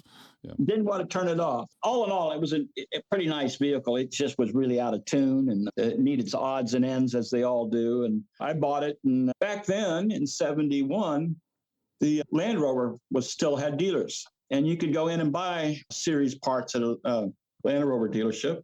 So not an issue. Got it in good shape and ran it on the beach for many years and drove it out in the Midwest when I went to school out there, and it was a good truck. Was that your daily driver then for those years? Yes, pretty much. Is this all in Virginia? It was in Virginia. Again, I went to the University of Iowa and took it out and drove it out to the Midwest. And while I was out there, I ended up buying an old 57 Chrysler Saratoga, which was a neat car, and drove that on the highway and just used the Land Rover for short runs and in the winter. And eventually Salt ate the chassis up. And back then you couldn't get new chassis. And I ran across a nice Land Rover in an auction, and a friend of mine helped me get the thing bought, and I rebuilt it on a new used chassis. Oh, okay. That was its first rejuvenation. So you had a donor Land Rover with the chassis. So you basically had a second Land Rover at that point. Yeah. It totally was redone on the new chassis. I used the bulkhead as well that came with that truck. The rest of the body was pretty beat up. So I used all my body parts and my engine and transmission. And so it's kind of a mix of a vehicle back then, but mostly it's the original. All the body parts are anyway. That's when it turned to the marine blue from that national forest green, because the bulkhead was blue. And so I painted it the rest of the truck marine blue. Cool. Very nice. Okay. And then what happens next? How long did you have that until you got another Rover? Because, you can't have just one. I bet it was in the 80s, just before my daughter was born. I bought a 109 station wagon and redid it. And then right after she was born, I ended up selling it. And that became a list of other series vehicles came and went. I had a couple Range Rover Classics. I had a Range Rover two-door Classic. I have had an NAS Defender 90, which was a nice truck. The Classic, that would have been one of the first, right? Yes, my dad had an 89 Classic that he bought from a local dealership. And I really wanted one after riding in his truck. And that's when I found the two-door and bought that. That was my first Classic. You still have the Classic? Not the two-door. Actually, Bob Steele now has that two-door. Okay. I think I've ridden in one, but those are good-looking trucks too. That design is also held up. Yes, it has. Yeah. And I've had long wheelbase and Classic until just recently. And now I've taken the leap into an L322, which is going to be an interesting experience, I'm sure. And you're currently driving an L322. Anything else that you still drive that's in the fleet? I have my series. It now has 200 TDI in it, overdrive and disc brakes and power steering. And that I drive that fairly often. And I bought a 109, ex-MOD 109, that had been an ambulance. And it was one of these ambulance conversions where they put a pickup body on the back. And that's a current project. It runs and drives. I've got to go through and take care of a lot of little things, and it's going to get disc brakes at some point. So tell us more about the ambulance. And fortunately, Harold's not here to geek out with you on series ambulances. Did you know its provenance, where it came from? No, not really. I know it came out of a garage. Was it Royal Navy or the Air Force? I think the Air Force had a small number. I can't remember which. One had more than the other. And it has the ambulance data plate and the number on it, but it doesn't. And I've tried to research it, but I have not found any information on what unit or what branch of service it was in, only that it has the ambulance chassis. From the doors forward, it's all still military. The pickup body was a civilian pickup body. Okay. It has a military canvas on it currently. Okay. And a year? Interesting. I think it's a 63, 64 original. And when it was released from the military, I don't know. The owner had bought it. He imported it. It had been converted in England to its current configuration. And he drove it maybe 2,000 miles at the most in 5 years, and sat in his garage, and I ended up with it. Drove it home. There you go. You plan to go camping? I don't know what I'll do with it. It's probably going to be more of a farm truck. I wanted something that I could carry things around in, and when I work on that, the place. Because the Range Rover's too nice, right? Oh, yeah, and that Range Rover's really Nancy's car anyway. There we go. Gotcha. You wanted something a little more comfortable, I take it. I promised her I'd buy it with the long wheelbase going. I promised her I'd get something else, and we ended up with the L322. Yeah. And we hope to take some long-distance trips in it. I'm planning on going to some of the ANARC events and across the country, so it'll be a good trip vehicle. Sure. Oh, absolutely. It's a great way to cruise on the highways of North America. Although, if you're taking a series truck, you might not want to be on the interstates. So how did you get into the club scene and the community that is Land Rover? You're one of the founders of ROAV, and how did that come about? I mentioned that you could buy Land Rover parts in 71 when I first bought my Land Rover from the local Land Rover dealers. In 1974, the dealers all packed up their stuff and went back to the UK. And what I refer to as the dark ages came about. Yes. It was before all the parts dealers that we know and love now came online. And so people started banding together, getting together, supporting one another, much like they do today. But we were talking mostly about parts and what we could use to keep them going and that sort of thing. And I'd come back from the Midwest, and I was living at my folks' house for a while, looking for gainful employment and hanging out with the Norfolk group of Rover guys. And we would get together with the Rovers Owners Association of Richmond, those guys.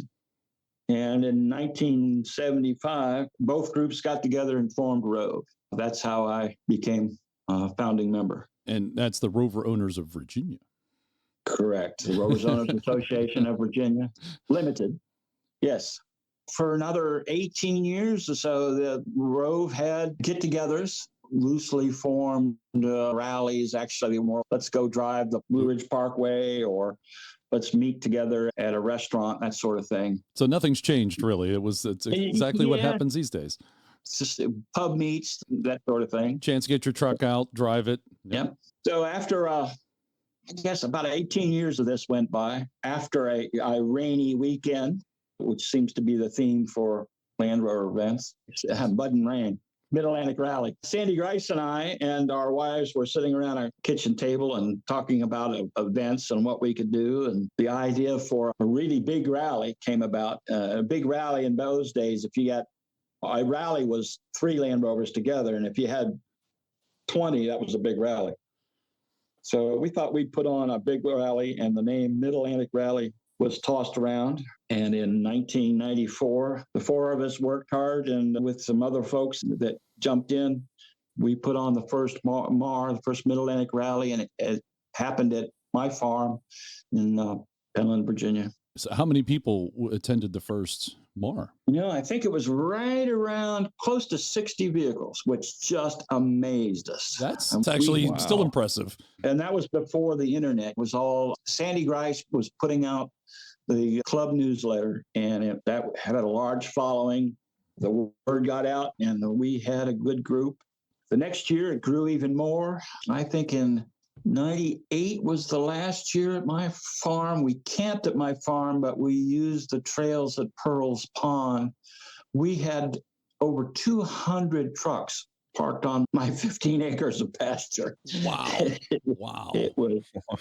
And this was always in October? Yeah, it was. We would alternate back then between the last weekend in September and the first weekend in October, because we figured out that we could get 2 events in one insurance policy if we would buy insurance every other year. Smart. Look at that. There we go.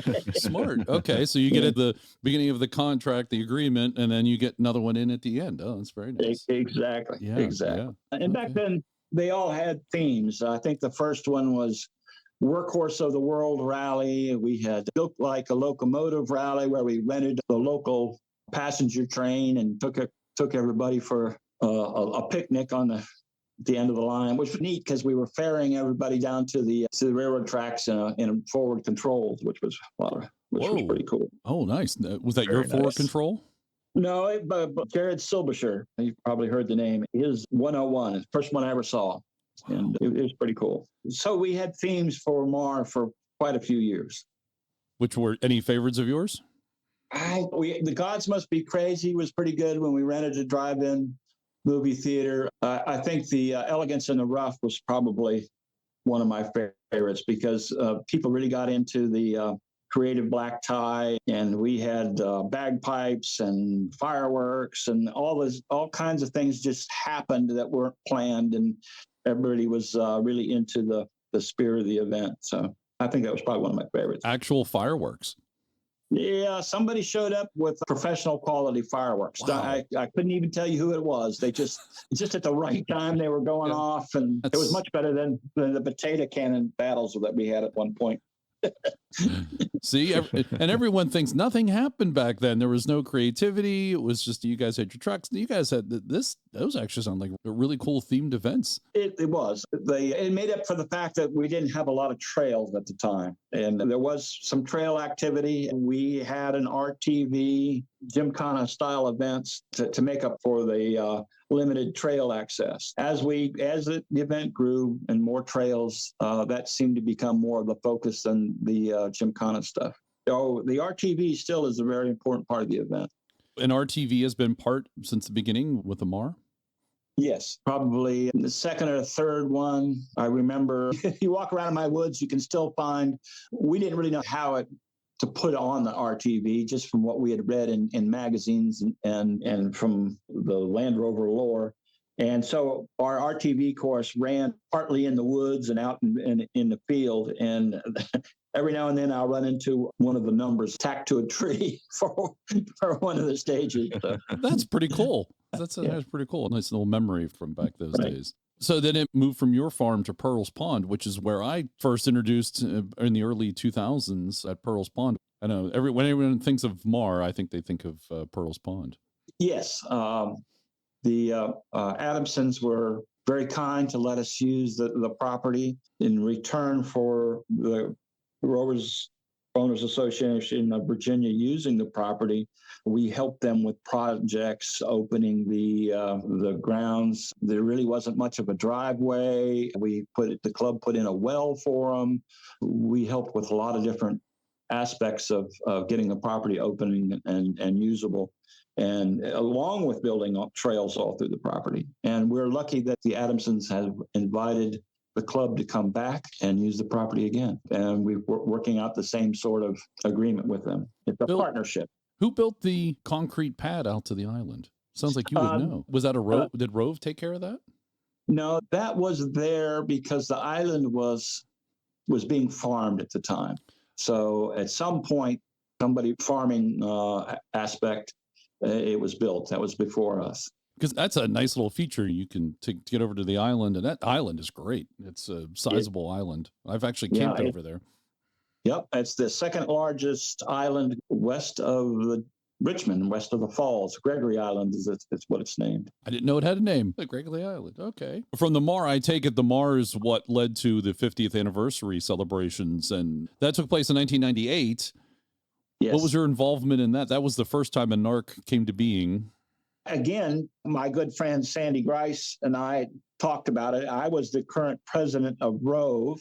Sandy got heavily involved in ANARC and became president of ANARC at the time. ROAV, along with Ottawa Valley, were the two major sponsors of ANARC. We contributed funds and a lot of volunteer time and that sort of thing.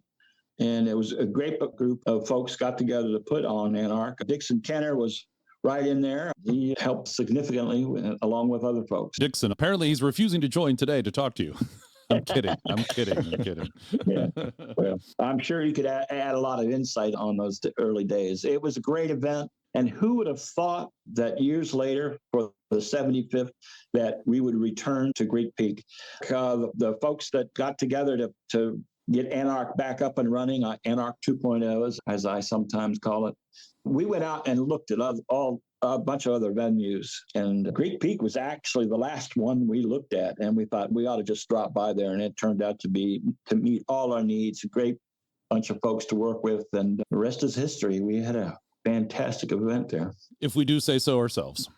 And we do. Yes, it was. Yes, it was very much enjoyed by everybody who attended. Yeah. And I would be remiss if I didn't thank all our wonderful sponsors, the volunteers that worked tirelessly. So many people just got together and really pulled off a great event.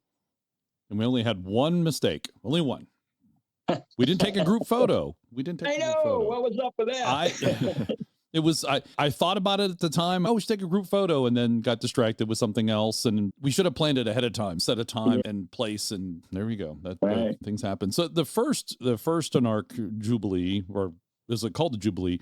How did it end up at Greek Peak? I believe that we thought about somewhere in the Northeast, because that seems to be where a lot of Land Rover folks, there seems to be a larger group of active Land Rover clubs in the area. We wanted it where Ottawa Valley folks could attend, as well as the folks from Virginia.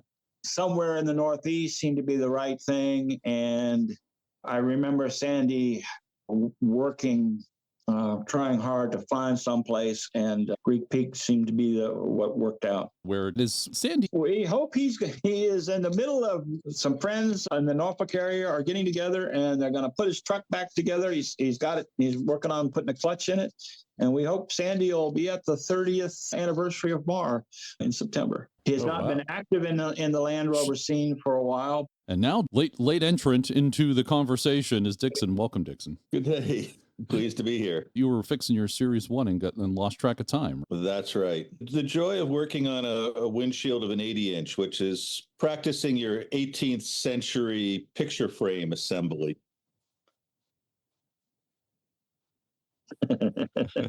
There was no real 60th, though ROAV did participate in some 60th anniversary events. We also participated in the 50th anniversary held by Land Rover North America in Atlanta, Maryland, which was neat.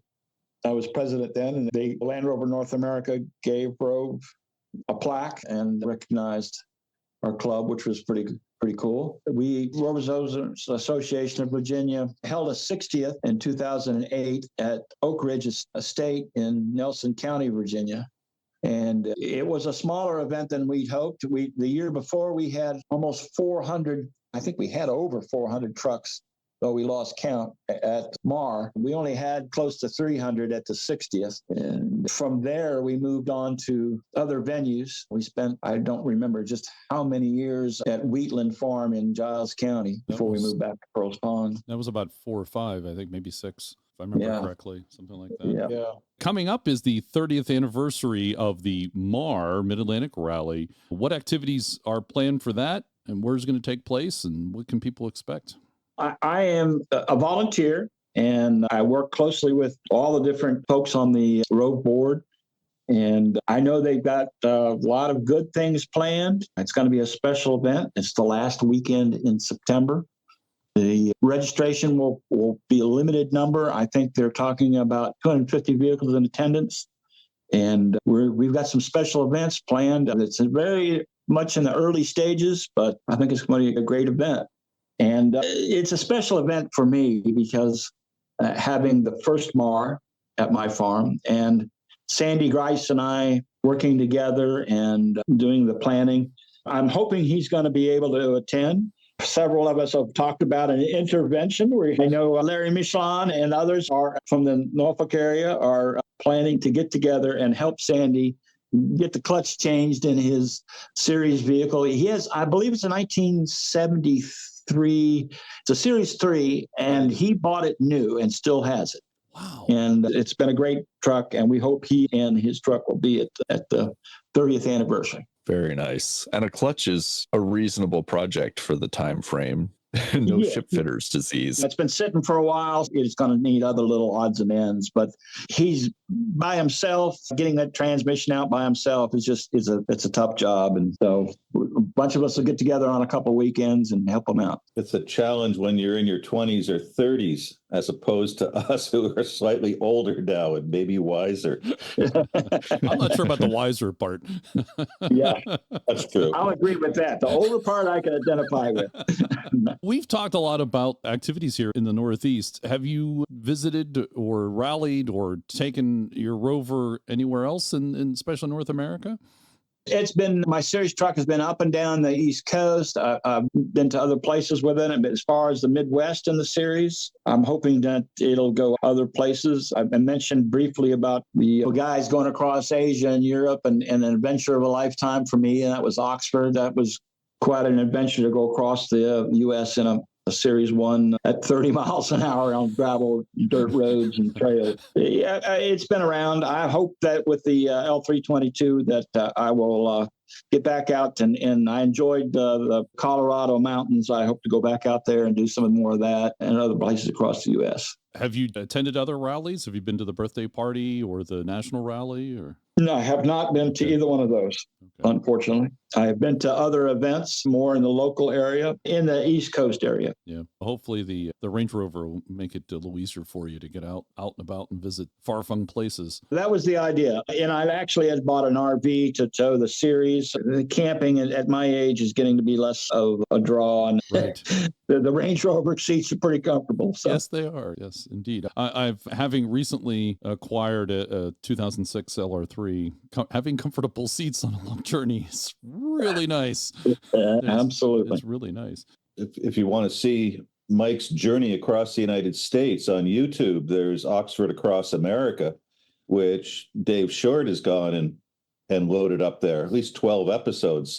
Yes, that's a good thing for people to see if they want to share part of the adventure.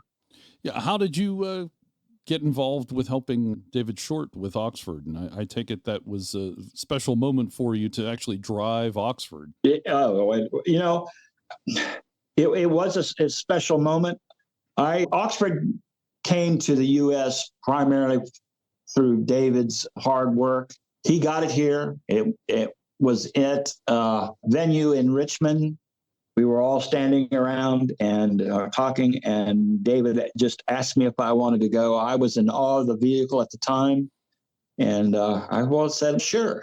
I guess the rest is history. But that the moment where it really stands out to me was we were camped in a place in Nevada, and a gentleman drove 6 hours to come and see Oxford. When he got there, he had a copy of the first edition of the Oxford book. First Overland. And he crawled under the vehicle and got a dab of Oxford's oil off the oil pan and put it on the cover page in the book. And that made quite an impression on me. I just didn't realize how loved that vehicle was until then. And wow, a real signed copy. That's impressive. Yeah. I was signed by Oxford.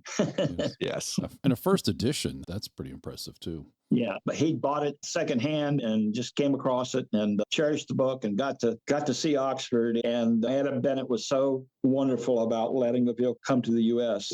and for all these different people to see it. We let this gentleman drive the vehicle for a short time so he could say he sat behind the seat and drive the truck. It just made quite an impression on me from then on. It was a wonderful opportunity, chance of a lifetime for me, and I could talk about it for hours, and I don't want to bore you guys, but it was a That's great what event. The podcast is all about. We would drive, we switched every day. So I would drive one day and he'd drive the next. And we were looking at 10-hour drives. David was doing a lot of video work, so whenever he wanted to get video stuff done, even if it was his day to drive, I would end up behind the wheel at some point while he would video Oxford through obstacles or whatever. So you were the stunt driver. I was the stunt driver, yeah.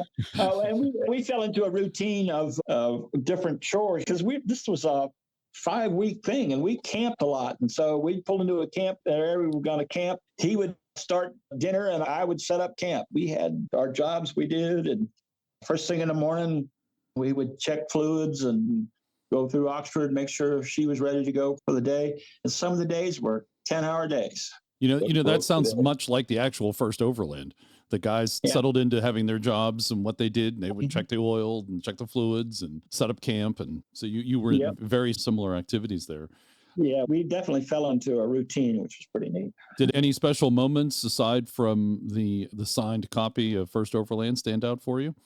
We did pass a car once. That is actually a standalone moment. Yeah, was the car moving? The car was moving. Yeah, it was under power. It was one of those long, desolate stretches of road. I believe it was after we came through the Black Rock Desert, and we were on this little 2-lane road in the middle of nowhere. And here was a car, and Oxford was booking along at about 35, and we passed it. Well done. Well done. Wasn't Steve Owen in his 80-inch? No, it was some old tired sedan. That was an event. Did you poke your head out the sunroof? Yeah. As a matter of fact, when we were in Oklahoma, and we took a lot of the Trans-America Trail route. And every now and then we jump off for special things like when we did the Colorado mountain passes and that sort of thing. But we were in Oklahoma and we went to a prairie reserve where the prairie had been preserved and there was a herd of buffalo. And we're driving through the prairie and reserve and we stopped and talked to somebody and they said, yeah, turn left up there. There's the herd of buffalo. And sure enough, we turned left and we were in the middle of about 100 buffalo. Wow. And they just surrounded Oxford. And that was a good moment to stick our head up through the hatch and take photographs. And even though it was raining, first time it decided to rain, that was a moment. Buffalo are bigger than Oxford itself. Yeah, it was a little spooky. That would be. Yeah. Yeah. Did they give Oxford the due? I mean, the respect it was due. They didn't mind Oxford. David, again, great job with all the camera work he did. He got out his drone, and his idea was to get some drone footage of Oxford in the middle of this herd of buffalo. We found out buffalo do not like drones. As soon as they heard it, they just moved off. So. Yes. At least they didn't stampede while you were in the middle of a stampede. Yeah, that would have been a little rough, but that was a fun thing. I believe the buffalo exhibit is actually in the episode 12 of Oxford Across America. Yes, it's in the latest one. Yes. And we'll have a link to that in the show notes, of course. If you haven't checked that out, please do. And Tim would have loved to be there for that. He's a big fan of the American West. Yes. Tim Slessor, for those who may not be familiar, on the original First Overland Journey, he wrote a book or two about the American West and very fascinated with it. Yeah, he would have enjoyed that. And David had a chance to meet him and speak to him and talk about Oxford. I'm sure David could go on for hours about our trip as well. But we're talking to you. We want to hear your side of it. These are the things that David won't tell us. Well, I can tell you we didn't kill each other for 5 weeks of living together. Now we go. Truth coming out. Oh, here we go. Yeah. Here we go. We had some fun experiences. We were visited by a bear behind Lake Tahoe when we were camping and got into our stuff. We learned that don't ever buy scented garbage bags and put them in the same crate as your food because everything ends up, no matter what you cook, it ends up smelling like that god-awful trash bag perfume. That scent gets... It got into everything. I wonder if it would attract bears, too. I never thought of that. Something I didn't realize was that you shouldn't keep anything like toothpaste in your tent. If you got a shaving kit and you got toothpaste, that needs to go right out with your food because that's what they want to get into. And sure enough, that's what they tried to get into with our stuff. How close did you come to the bear? We went through Lake Tahoe at a holiday weekend. And the traffic was off. We came down the backside. It was getting late. We were trying to find a place to camp. And the route we were on, there was a nice creek, and there were campsites along the road. And we just pulled over in the dark next to a creek, found a nice spot to camp. And I camped a little further down the trail than he did. And it turns out that I was camped right ahead of a wildlife crossing point. And in the middle of the night, this bear came up and bumped into my tent. And actually, we had these tent cots and actually lifted me up off the ground a little bit as he went by. I said, David, I think we're being visited. Wow. We watched that bear get into our stuff, which was about 100 feet away in these big closed boxes. And he was dumping them up and down, turning them over, and got into some of our stuff. But it was a memorable moment. That's a close encounter with a bear. Yeah, it was close enough for me anyway. When you get waking up by him bumping into your tent, that's enough. Any other close encounters of note? We saw all kinds of wildlife, antelope, elk. I saw a roadrunner, and darn if they don't look just like they do in the cartoon. Nice, amazing. There was the fire too. You had the close call. When we started off, it was a kind of an omen. We were coming through southeastern Oregon, and we came across wildfires, forest fire, watched helicopters dropping water. We didn't realize that as we got down we were on the east side of the mountains in California. We'd come down through Black Rock Desert. We went to this was during COVID. We had stopped off at the Burning Man, La Playa, and fooled around there on the site. We didn't realize that we were close to the major forest fires in California, and we had intended to go up into the mountain range, and we missed the turn because we were driving through smoke. And it's just as well, we figured, because the fire had to be close and the smoke was so bad, we just continued on and came to find out later that the campground was evacuated by helicopters and people left their vehicles there, and it could have been bad for Oxford. We were very fortunate. But throughout our whole trip, we dealt with smoke. We visited the Grand Canyon, and we were at a part of Grand Canyon that nobody ever goes. I think there were like 8 people within a 90-mile radius, according to what the ranger told us. And that had taken us all day at low range to get there. Are you going down into the canyon? We got right to the rim. We were at the north rim. We were looking forward to stars at night, but we dealt with smoke and haze. And it was interesting because half the sky was covered. There was like a line of smoke. Smoke's followed us a long way. It wasn't until we got into Colorado that we got out of the forest fire area. The part of the northern rim that I guess not many people visit there, but it required low range in Oxford? Yes, we were in the National Bureau of Land Management area. There was a ranger station, no power at the ranger station. Everything was solar or with a backup generator and one ranger. And you had to reserve the camping area there. They only let just a very few people in, and we were able to get in there in the middle of the week. There was one other group of campers there, and they actually parked their vehicle and hiked in, I want to say it was around 6 miles. We were able to drive Oxford all the way right to the rim. And the route we took had taken us almost all day in low range to get there. We spent a lot of time with Oxford, west of the Mississippi, on just dirt trails, back roads, four-wheel drive tracks. We avoided highways like the plague. How did you enjoy driving Oxford? Any major problems? Oxford and I became friends. With any vehicle, you figure out just the sweet spot for in and out of second gear. Oxford at the time, you bumped the steering wheel one way or the other to keep it going straight. Yes. It was, even though it had been a replacement steering box, it still left a little bit to be desired. Oh, yeah. It had our quirks. We were dealing with a bad oil leak in the transfer case. It turned out to be missing O-rings on the bolts for the overdrive. We had to keep things topped up all the time. May not have been original, but the spirit was there. Yes. Yes. It was a lot of little stuff. But great truck. I miss her. Well, Oxford came over in terrible shape after that drive from Singapore to the UK. Yeah, So you're exactly. We could do a whole episode just on the things that were fixed from Richmond to Maine to New Jersey and both ways across the United States. It was. You're exactly right, Dixon. It finished its trip across Asia and Europe, and they put new tires on it. Said, "Here you go," and shipped it to the U.S. and didn't take care of it. And I remember when it was out at Pangolin, worked on it for a week trying to get it going. And we had a schedule because we wanted it back on the East Coast for the Mid-Atlantic Rally. So we knew we only had so many days that we could work on the truck. And I remember we asked Ike, how much longer until we think we can get this thing going, be ready for the trip? And he said about 6 months. Not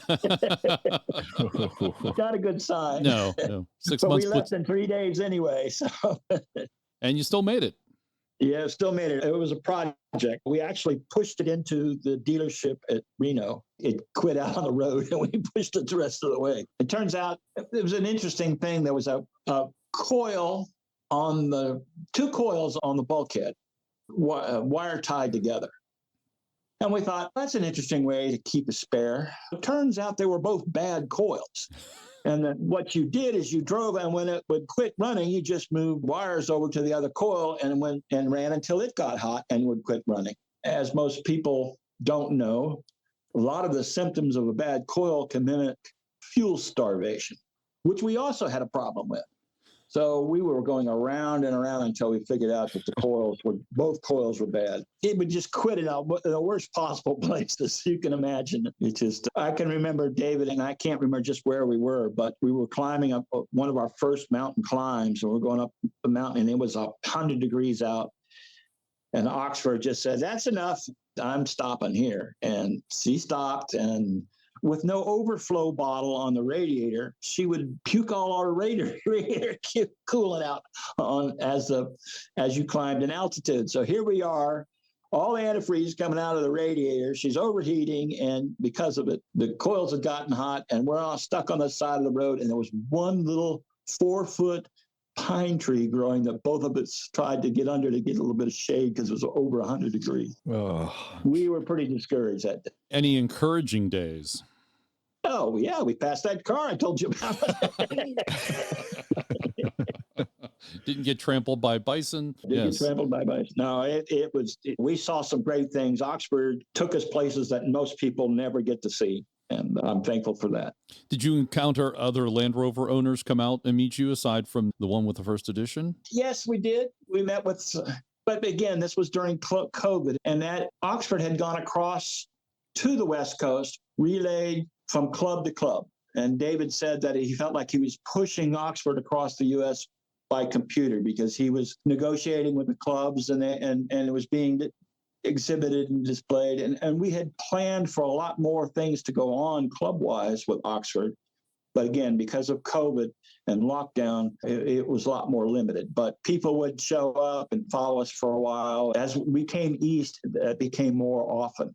It was pretty neat. A group of folks from Virginia met us in Colorado, and we spent 3 days doing the mountain passes with the Virginia folks in Colorado, which was neat. You've done the Oxford trip in Oxford itself across America. Do you have any plans to do that yourself in your Range Rover? Might you recreate that?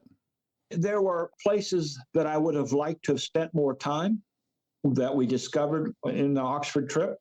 And my intention is to take the Range Rover back out west and do some more exploring. Is Nancy going to join you? Yes, she wants to. She has put up with me for years. When she married me, she married into the Land Rover community. Yes, and she enjoys it. She's been a driving force behind the scenes for years with Mar. I can't thank her enough for her encouragement. All the different things that I've intended. She held down the fort while I was gone for over a month with Oxford. She's been wonderful. Oh, absolutely. And I need to mention my daughter. She grew up riding in the back of a Range Rover. She went to the 50th riding in either my two-door or somebody else's Land Rover because she'd jump in anybody's truck just to ride.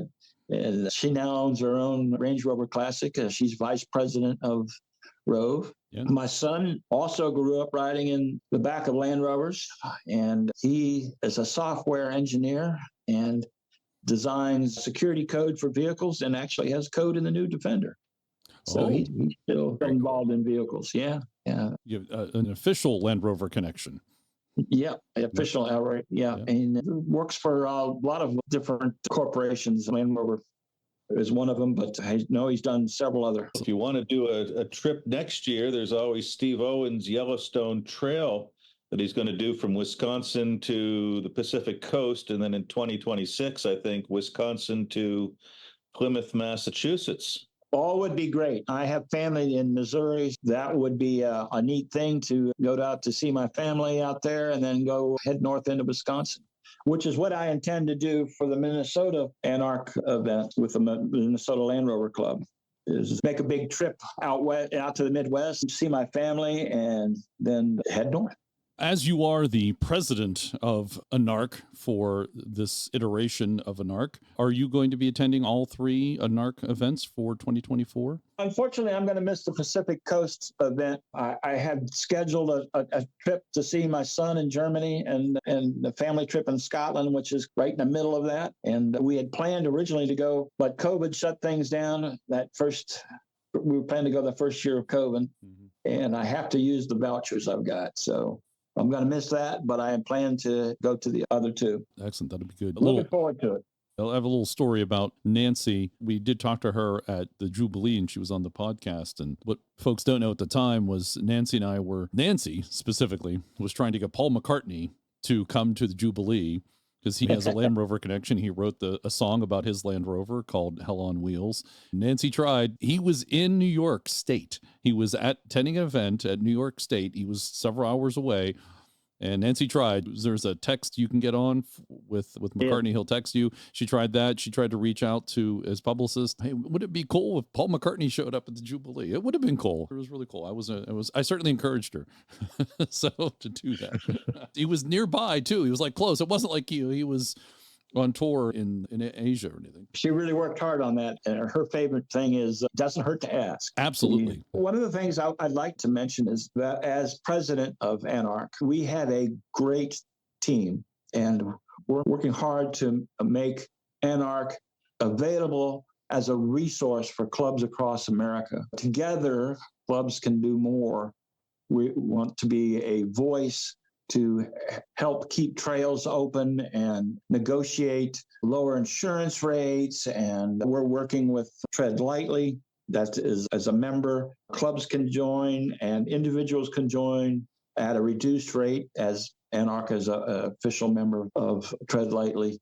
All these are goals, not just putting on events, but becoming a resource for clubs to come to if they want to learn how to become incorporated or need advice on registration, because we know we have an expert who knows how to set up online registration, Don. Yeah.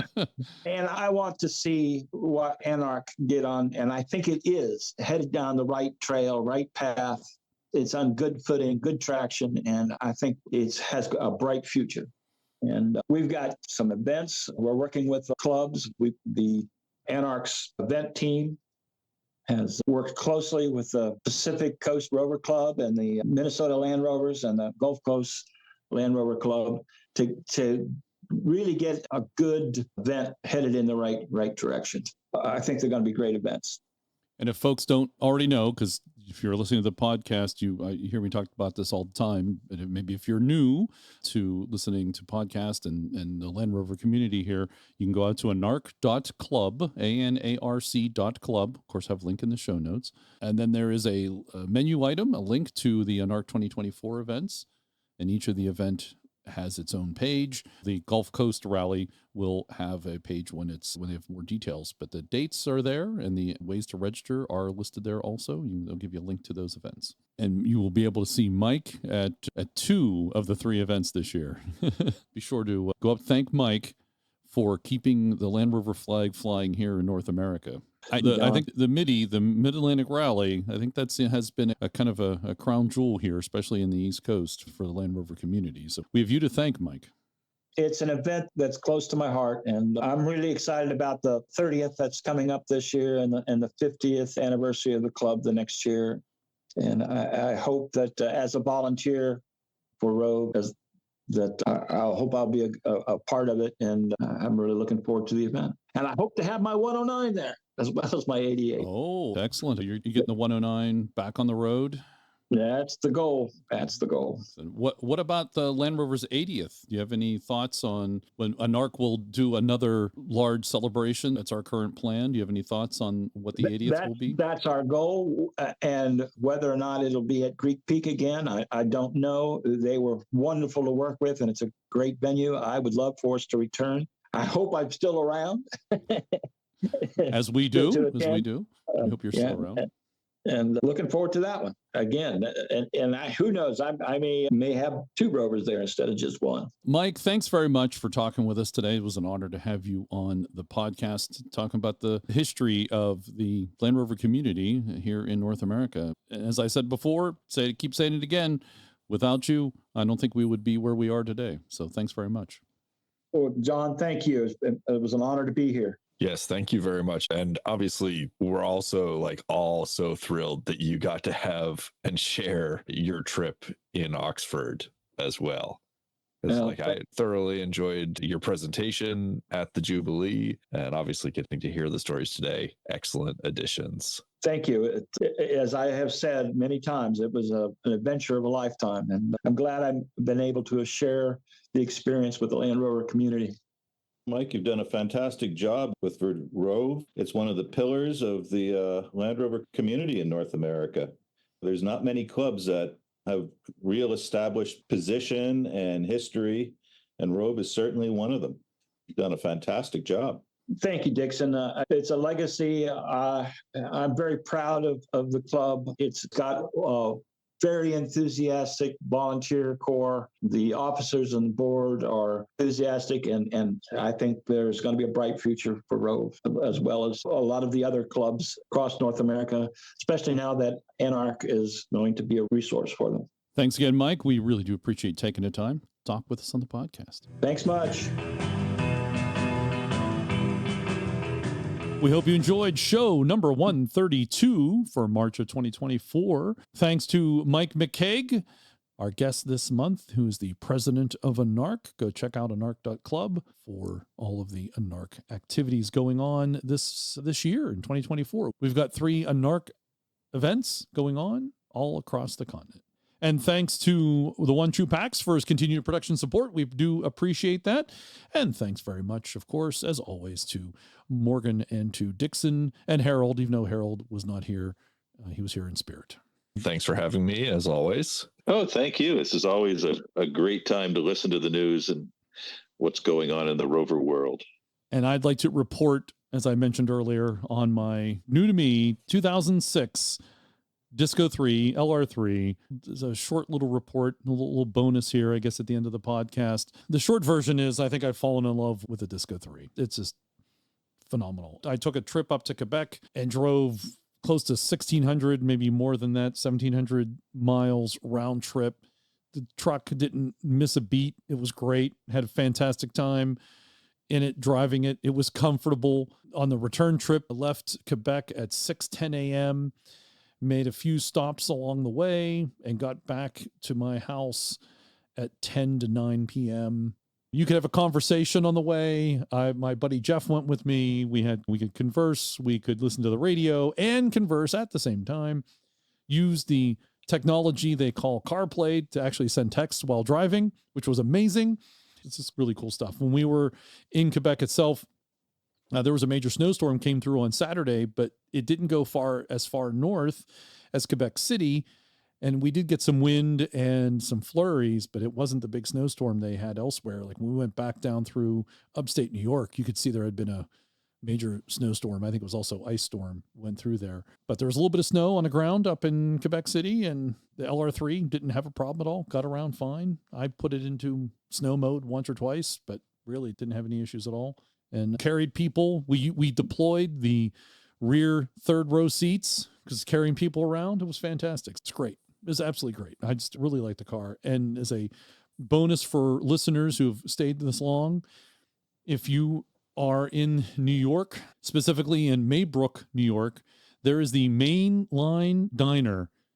It is outstanding diner, amazing diner. Highly recommend. I think we went off our drive path a little bit because Jeff and I were talking, and I think I missed a turn, and we end up in Maybrook, and we're like, oh, it's time to eat. Where are we going to stop?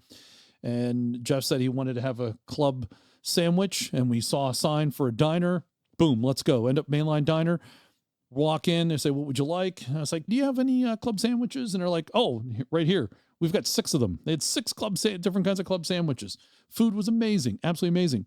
We liked it so much, we returned there on the way back down on the way home.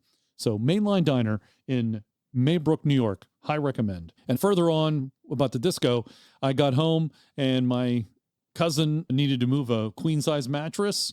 You're going to have to bring the trailer and hook it up and bring it and carry it. And we were like, no, I've got the disco. Brought the disco, folded all the seats down. We stuffed in that queen size mattress. It wasn't the box spring. It was just the mattress, and it had one of those toppers on it. So it's a little thicker than normal.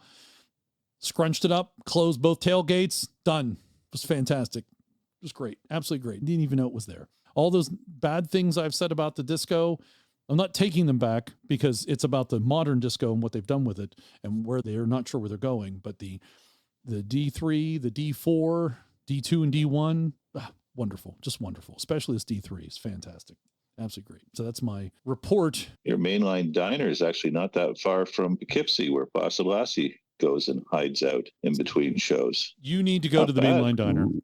You need to go to the Mainline Diner. It's fantastic. That's very excellent. It's excellent. I've actually been right past it. Didn't even know it was there.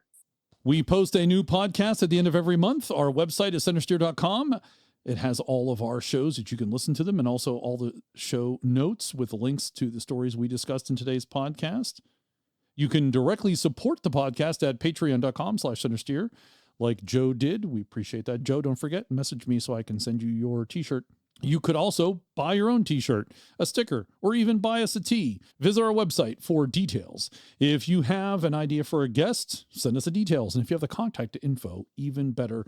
I tell you what, you send us that information, I'll send you a t-shirt too. Thank you for listening, and we'd love to hear from you and what you're up to in your Land Rover. If you are a series Land Rover driver, please pump the brakes until you come to a complete stop. The under-seat storage box contents will certainly have shifted during your trip. Please exit the vehicle while making sure to check your pockets and belt loops for tearing. Don't forget to remove your earplugs. I repeat, and I'll wave my hands, don't forget to remove your earplugs. And you may now resume your important things.